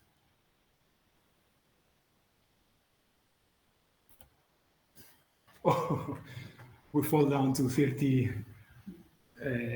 frames, 40 frames per second. Yeah, now I'm processing. We are processing all the frames. And when you lower the resolution, can you do like filtering or something like this? Yeah. This is a very raw example, but of course, if I'm doing that I'm just showing the aliasing and everything. Now you then, when you draw that image again to full screen, you apply another shader for anti-aliasing or improve actually. The DLSS, the NVIDIA no, because NVIDIA does it in hardware, but the equivalent of AMD is done in software, and it's just a shader that does some nice math calculation over the pixels to solve everything properly. So you know all the tricks now. Next, okay. Batching Boolean mark, it's another example. All the good examples were at the end, that's the problem. But here we have the other one. Okay, well, here we have now there is no batching. No batching means that those are, well, actually this test is very common, the Boolean mark. I don't know if you knew that, Boolean mark. No. Is usually used by many engines to test the sprite capabilities of how many sprites you can put on the screen. Okay, this is the bad approach, that is that I'm launching one draw call for every bunny that I'm drawing. So from every quad, I'm doing one draw call for every one.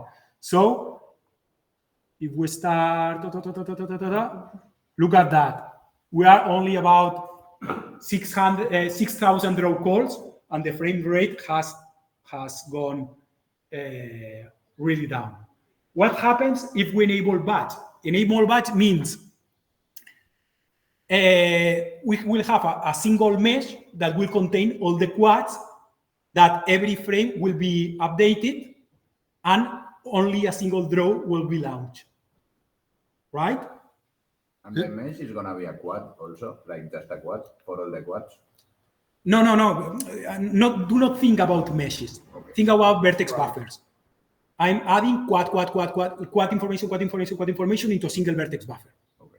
But actually, it's not a single vertex buffer. It's a vertex buffer for position, a vertex buffer for texture coordinates, a vertex buffer for color, and even indexing, and a set of indices to be able to define only 4 vertex per quad instead of defining 6 vertex per quad. Okay. Right? So I'm using 4 buffers for this. Right now, I'm using just the 4 buffers for every quad. Now I will accumulate data in the 4 buffers, and when I have enough data, I will do a draw call. You will see. Oh my God. Actually, I can draw.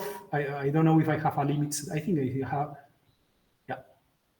Yeah. I got a limit set up of 18,000 boonies, 18,000 sprites, and it still keeps at the same frame rate.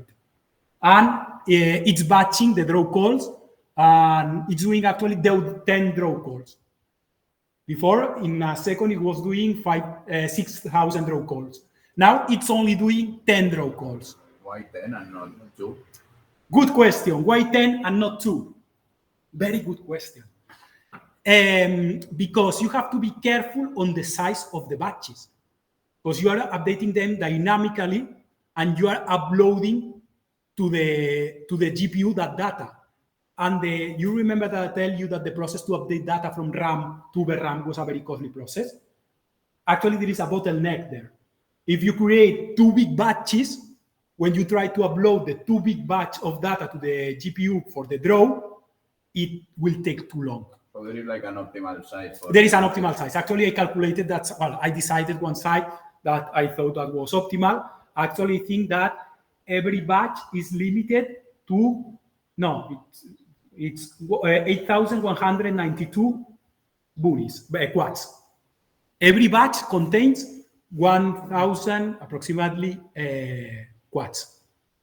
I defined that side, but you can change those things. You can change all of the things in there. Yeah. Is this the same as instancing? That No. you're passing the... No. You don't pass No. extra... No, because here I'm sending the 80,000 boonies to draw. If I was doing instancing, I was sending only 1 boonie and tell the GPU to draw 80,000 boonies. But then I will need to send the 80,000 positions. And the colors. And the different colors. So probably the cost of doing instancing in that case would be greater than doing it in this way. So what's the main difference? That I'm not doing instancing. You're having a group amount of vertex. Yeah, I'm having a big amount of vertices that are uploaded to the GPU and are processed like a big amount of vertices. I don't have a small amount of vertices that is sent to GPU and then other parameters to process that small amount. Instancing is not that big, and actually I'm gonna show you right now.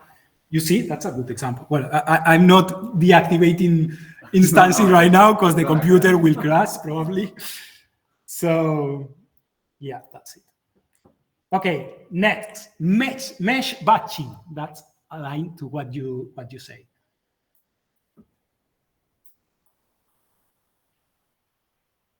Mesh batching. No, but I have no instancing here. But here I have no demo. Okay, here there is a difference than before.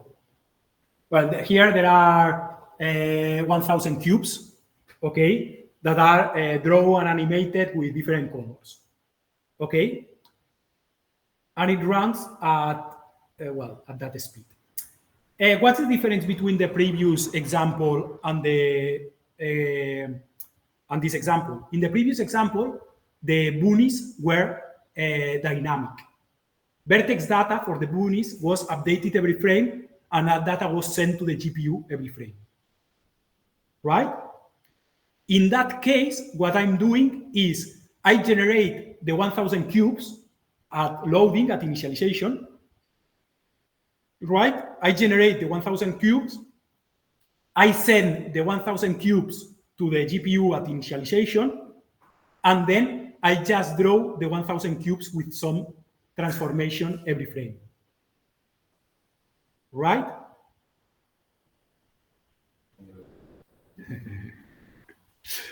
Okay. Here, I'm creating the 1000 cubes when the program initializes. When the program starts, I'm creating 1000 cubes, and I'm sending them to the GPU at the beginning, right?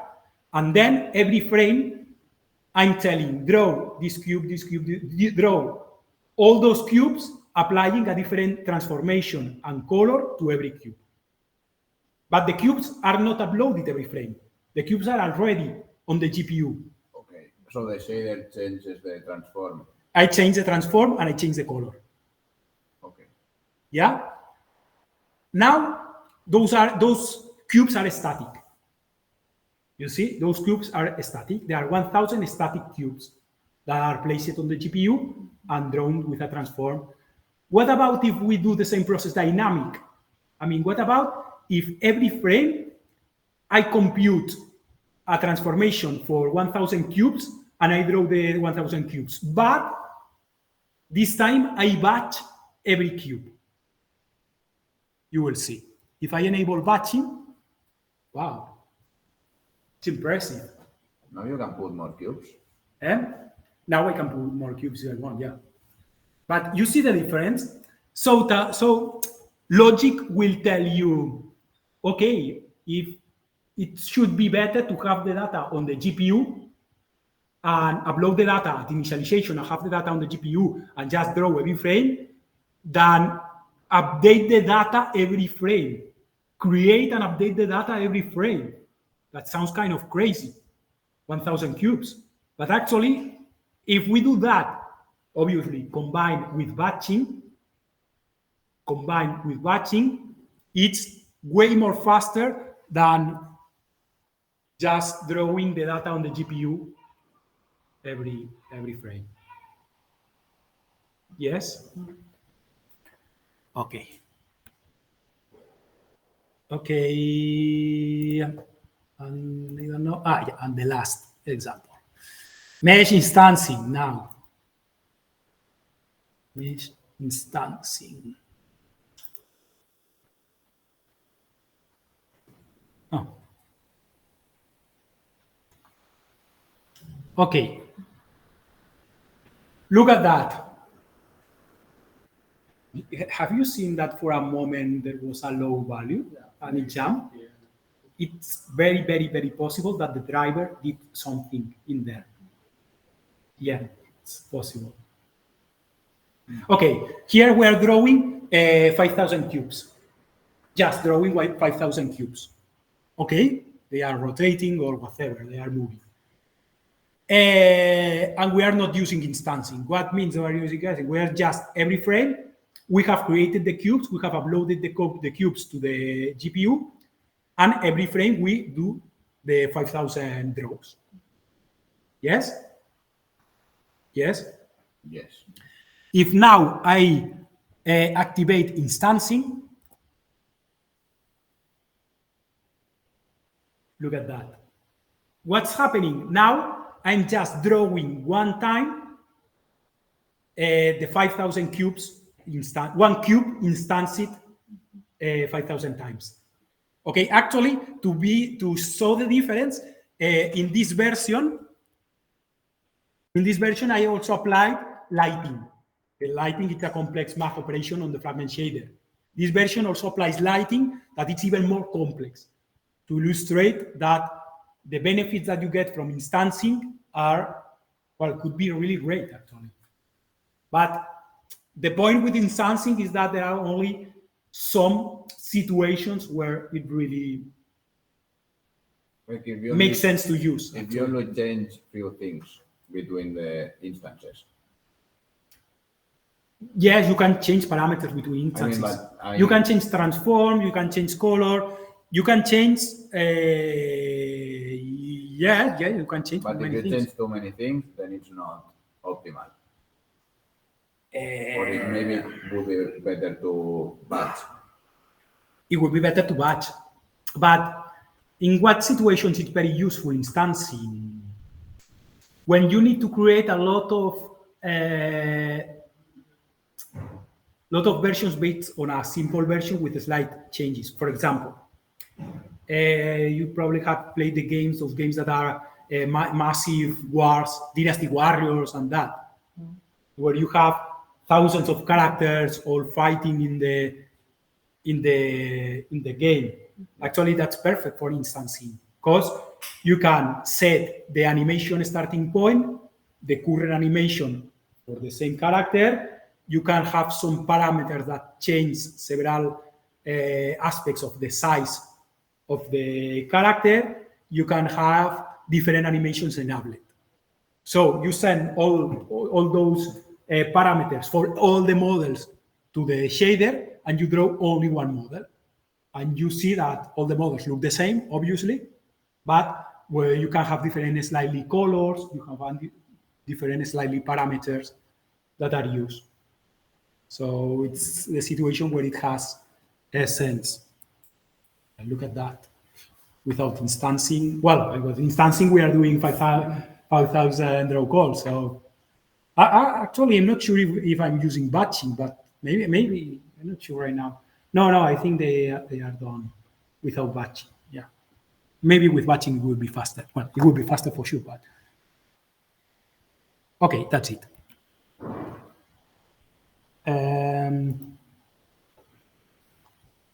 Okay, well, about rendering lighting solutions, we talk a bit about forward shading, reflector shading, compute-based techniques. Well, I don't go into that detail. Wow, that demo is very good. I show you that demo at the end. And platform-specific optimizations. Well, as said, most platforms have ray tracing, hardware compression, some specific graphics pipelines, audio engines, CPU-specific hardware. You should check always the hardware capabilities that for your target platform. Okay, keep that in mind. Platform optimization for mobile, tile-based rendering, ray tracing, low-resolution set, GPU compression, tile fraction elimination, fragmentation compression, the sample ventilation. Wow. Actually, they are in mobile phones, there are usually a lot of amazing hardware optimizations. Really, they are impressive. Maybe the most interesting one to comment on those is the tile-based rendering because it's different. The graphic pipeline that you have seen, it's slightly different than in most other platforms. For you to understand how it works, it divides the screen into chunks, tiles. That could be 64 by 64 pixels equivalent. It divides the screen into chunks, and it does a rendering separate for every chunk. Okay. That's it. So here there are a lot of problems. For example, when you are doing a draw call, first you need to know if the fragments generated on that draw call, which tiles it fit those fragments could be any piece of that subdivided screen. And well, there is the pipeline is slightly different for tile-based rendering. But in terms of what is the key, because it's very efficient for a mobile phone, because if some tiles of the screen do not change, do not need to be rendered. You don't need to process every frame of the screen. You can just process the pieces of the screen that change. It's very, very efficient for mobile devices. Actually, I think if you have the developer options activated on your mobile, there is an option to see the tile rendering in colors. Yeah, it's very, very efficient, and for a mobile device, the battery is very important. Okay, we're finishing completely. Costly features, operations to minimize. Dynamic lighting shadows, use of light maps, limit number of objects affected. Lighting is expensive always. So if you try to minimize the objects affected by lighting, or when apply lighting, or the lighting algorithms that you are using, it's recommended. I don't know if you have that control on Unity or Unreal, probably yes, but not on Unity. Post-processing effects, I think you commented at the beginning, post-processing are usually very expensive. Tessellation, geometry, compute shaders, try to avoid them. Particle systems could be quite costly. Physics simulations, very costly. And multi-sampling anti-aliasing could be very costly on, well, maybe not on modern GPUs. On mobile GPUs, they are not costly. But, well, you have to be careful with it. Stereo rendering, it's also something that it's costly. I'm not going into those two last demos. One demo is about different post-processing shaders. There is a set of post-processing shaders. Some are more costly, some are less costly, depending on what the shader does. But I think that you can see that. And stereo rendering, for example, for VR, it could be also a costly process. Why? Because you are rendering your geometry 2 times. I mean, you are doing twice the rendering work. I was told that you can choose between this or rendering twice the same image, but then the 3D is like worse. Sorry? That you can do this, I mean, like render and then render again in a small distance to like fake the 3D because you have the 2 eyes in different positions, or you can render twice the same image in both eyes. Which is come worse. on. I mean, no, I read that you have the 2 options depending on what you prefer. Well, I don't recommend second option at all. I mean, it's not the same what you see.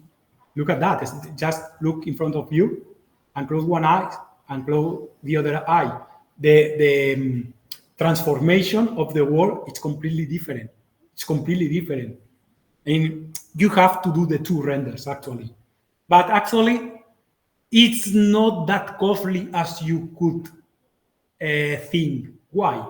Because I think that each camera is in a different resolution or space. That's it. Because the number of fragments that you have to process for one eye and the other eye, it's lower than the only one. I mean, obviously, it's a bit more costly process than a single draw, a single frame, but even doing 2 frames, you are doing just half frames, let's say that way. Okay. So it would be way more costly. You have a lot of geometry, but if you have a small amount of geometry, it's not that costly. That's probably the reason why most VR games do not use much geometry. That's it. Okay, general recommendations about that part. Batch geometry and texture data. Simplify your lighting models. Cool objects, always. Please don't send to draw things that don't need to be drawn or don't need to be processing. Sort opaque transparent objects for drawing. Unity does that for you. Use lots. Use instance only when really required. Minimize the costly features that I just commented, and always profile your changes. Okay? And conclusions. And that's the last one. Optimization starts on project design phase. We say that. Prepare, pack, format, compress your data carefully. Those are different things. So you should be careful. Prepare the data, pack the data, format the data, compress the data carefully. Unity does that for you mostly, so you don't have to worry. Graphic pipeline, understanding the graphic pipeline, actually, as you have probably seen along this presentation, it's really important because it's key to understand why some things cost more than other things. Minimize the resource type changes, means minimizing the draw calls. And minimize the costly operations, but always evaluate impact, and always profile your changes. And a last note on the GPU drivers, can do magic. Remember that, because sometimes you can find things that are very weird and have no sense, and it's because the driver are in there doing things. Actually, just 1 second. Probably you have seen, if you have an NVIDIA card installed on your CPU or on your computer, you got some kind of the GameWorks center or game center or some kind of this, and you can choose the optimization for a lot of AAA games. Yeah, you know what it means. And sometimes it's not just optimizing. It means that the people from NVIDIA rewrite completely from scratch the shaders of the game to work better for their graphic card. And when you load the game, all the shaders that came with the game are thrown to the bin, and the driver runs their own shaders. So it's crazy. Yeah. Well, in any case, profile. Okay. Now, usually, NVIDIA, you have seen probably most games work closely with video game companies to optimize the games. Question? There was a question, yeah. With a profiler, you can identify which, for example, spikes are due to our GPU driver. No. Well, actually, with a GPU profiler, you will probably see the result. Yeah. So if the driver has done something weird, you will probably notice in there. You will notice, but you won't know. Okay. I'm okay. I'm saying very bad things about the drivers, but actually they are not that bad. Okay. So they always try to do improvements, but mostly of the improvements they do are done in a so byte level, in a so hardware low level that are not detectable for you. You only see that the process runs smoothly. And when you try to profile that process, you see the process that you have defined. You don't see weird things in there. But you just notice that everything works better. So the timing of the frame is lower than probably it would be. That's it.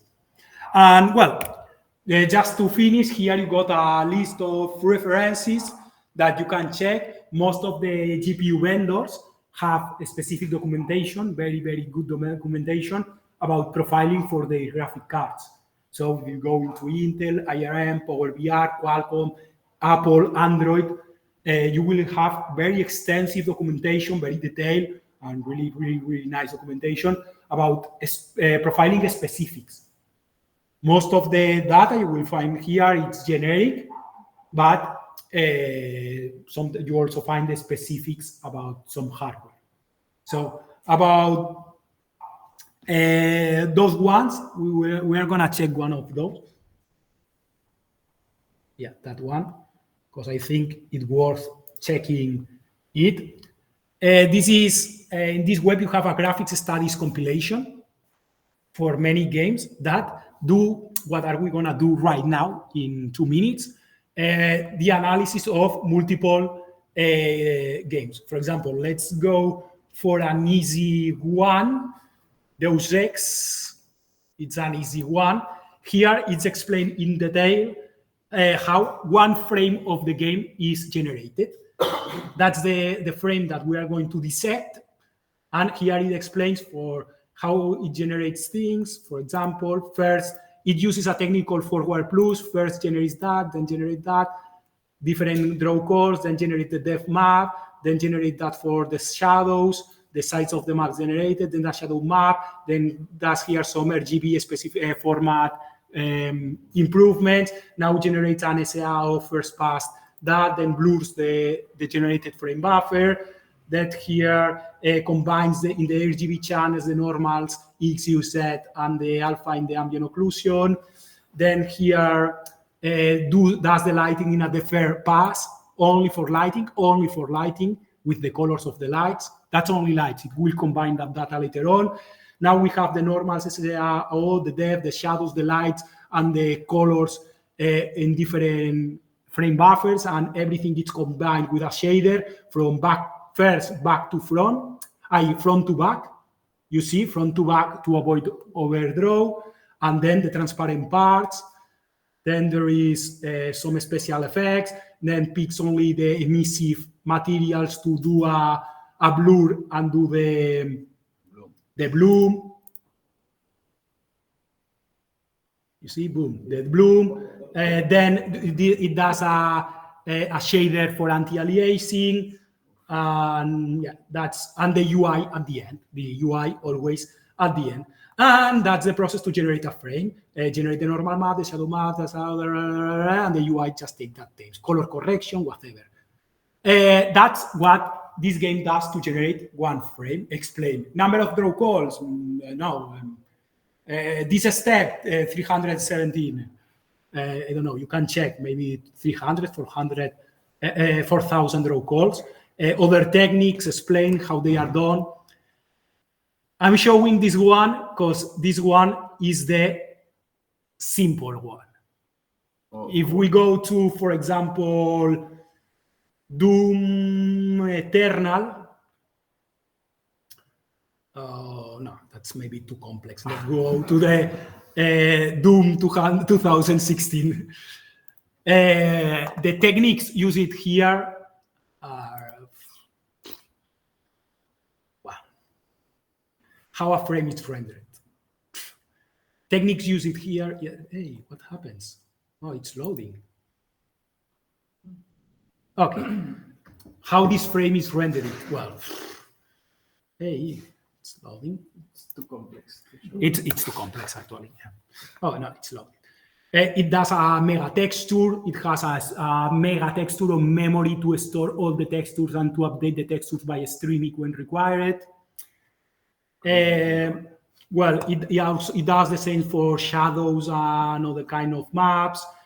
The depth map, whatever, velocity map for the blur, the color, the lighting, the camera frustum to cool the elements, different distance, applying lights and decals following whatever techniques, normal map, specular map, spice ambient occlusion with a new technique, whatever, then combines everything considering even the previous frame for whatever, the SSR map. I have no idea what's the SSR map. Static, oh yeah, it's the variation from previous frame for some. Static cube map reflections. Oh yeah, the static cube map reflection. Yeah, the fog, and then particle lighting atlases, downscale and blur for whatever, transparent whatever. 2016, motion blur after whatever, the bloom, and tone mapping. Yeah, always the tone mapping, and UI film grain, and that's it. Very well. How many calls? How? Not that much. That's the good thing. Okay. No, I don't know if it says at the end, but actually, oh, look at that. In total, there were 1,300 draw calls, 172 textures involved, and 50 render targets used. That's kind of it's amazing. And actually, Doom Eternal is even better than that. That's because we render target. Render target. Are textures that are created in memory to when you render. I didn't explain that, but when you render, you don't have to render always to the image that is later on displayed on the screen. You can render to textures and then reuse those textures on other processes. So in this process, it is creating 15 render targets to reuse in following processes. For example, it's clear. The normal. The normal stuff. Here, it's creating, for example, the cube map, it's a render target to be used later on. Like 50 Look, images. It's like 50 images. That could be the size of the final frame or a small size where things are rendered to be reused in following draw calls. Which resolution do they use? Sorry? Which resolution do they use? I mean, it can depend between the. I don't know. With the in that game, with the size of the, I mean, there is a trade-off between storage and then the use of that memory, right? Yes, I don't know. I don't know exactly. I don't know. But you can pick the game and do that exercise. Yeah, actually, just you got 10 more minutes. Yeah. I show you how to do that in the last example. I was going to ask This is done by someone who beat the game, or? No, I mean, you can use RenderDoc, the tool that actually that's done using RenderDoc. You just run the game, pick one frame, you say capture frame, and then you see all the information and just see everything. Easy. I'm showing you. 10 minutes. It's 10 minutes, 10 minutes.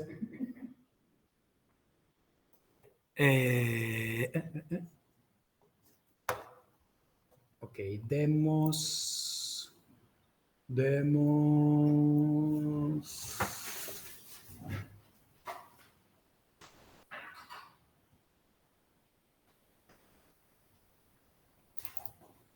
Okay, here we have the RenderDoc. Here is a small game that I did long time ago, but for the edge size, it will work. And RenderDoc is what you recommend Yeah, it's to the best. provide. Yeah, it's the best tool. That's the tool. Okay. Wait, what happens? Oh, okay, it's a scale. Okay. I just drag and drop the executable over this tool. And now, when I launch, okay, I should probably, okay, it's on the side. And I don't need the access, okay. You see, that's the game running. You see? I'm gonna capture this frame. For example, if I now press F12, I just capture this frame. I can capture every frame of the game. Now, I got here the frame. If I double click on the frame, it's a very simple game I did, a very simple game. So it's nothing compared, but you can pick any frame of every game that you have on your computer. If I go to here, color passes, you see all the draw colors. Okay, actually, if I go to texture viewer, and I do it smaller. Color passes, you see here the process. First process is cleaning the screen. Second process, I'm drawing all those elements. Third process, I'm drawing that element, 6 vertex, you see. Next process, I'm drawing what I'm drawing in the next process. The title. Next process, I'm drawing the title. Next one, I'm drawing the text. Next one, I'm drawing the leaves. And next one, I'm drawing the alpha version text. Okay? For every process, I can see here what I was telling, the different state configuration elements of the pipeline and the resources. For example, here I activate the vertex array 50. At some point, I should activate, okay, here. I activate the texture 58. If I go to texture 58, actually you can see here inputs. That's the texture I'm activating. You see? Yeah. It's a texture in grayscale to optimize that later on the color is assigned in the shader for the different elements. So I have only a grayscale atlas that when used properly, it gives me that with different colors and everything. That's that way because the game itself, you have a koala that goes jumping in the different trees, okay? And the seasons change dynamically and the colors from one season to other seasons keep changing as you move. Okay, I don't know if I be able to play a bit, probably. Now it's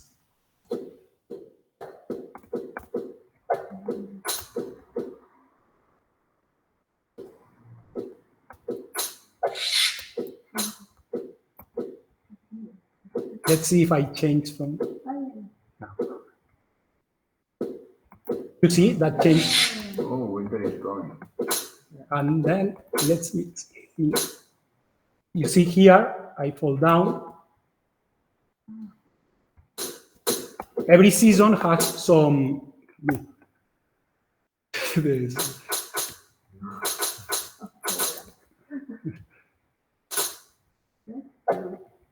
Well, it was a small game I did. Oh, no. Okay. Oh, we're in summer. Okay, that's it. Okay. Here you can see the resources and the pipeline states that you activate every frame. You see the process in detail.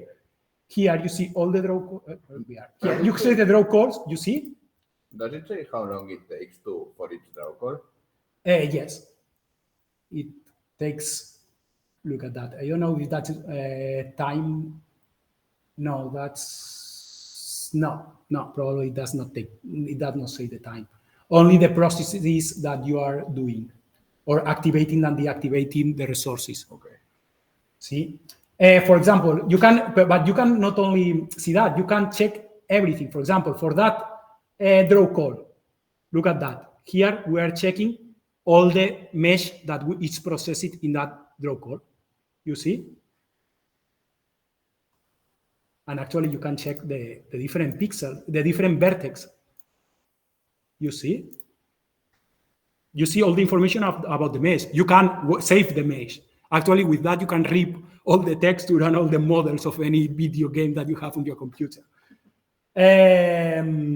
For example, that's for the koala. It's just a quad. Okay? Resource inspector. Here you can inspect all the resources used by the GPU at this moment. The buffers, the textures, whatever. Pipeline state. For that draw call, you can see, look at that. The buffers are activated, the vertex shader. Here we have no tessellation or geometry shader, the rasterizer state, fragment shader, the frame buffer output. Okay, well, that's a simple example. Actually, this example is very, very simple because we only have 1, 2, 3, 4, 5, 6, 7, 8 draw calls. And actually, probably it can be optimized further. But you can do a really, really detailed analysis of every draw call. That tool is the one that is used for the Doom analysis that I saw, or for the Deus Ex analysis. Yeah, I recommend that tool. Is free, it's open source actually, and right now it's kind of a standard in the industry, and it lets you do a very, very, very, very good analysis of the of every frame. So yeah, you can always see overlay, stencil test, no wireframe mesh. No, wireframe mesh. You see the wireframe, and I can see the overdraw. Too much overdraw. Yeah, it was not optimized. Never mind. Yeah, you can save the frames, by the way. You can save the frame for further analysis. And yeah, that's it.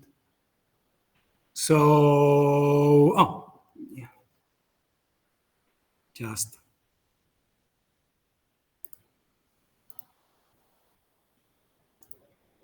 Oh, no, where is the. Oh, it's here.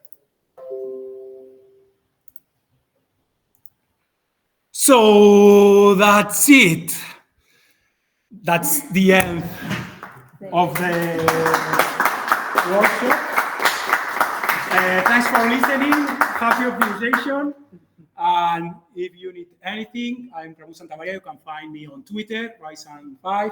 If you look for Riley on the internet, you will also find me, or you can write me in riley@riley.com. Great. Okay, that's it. Questions?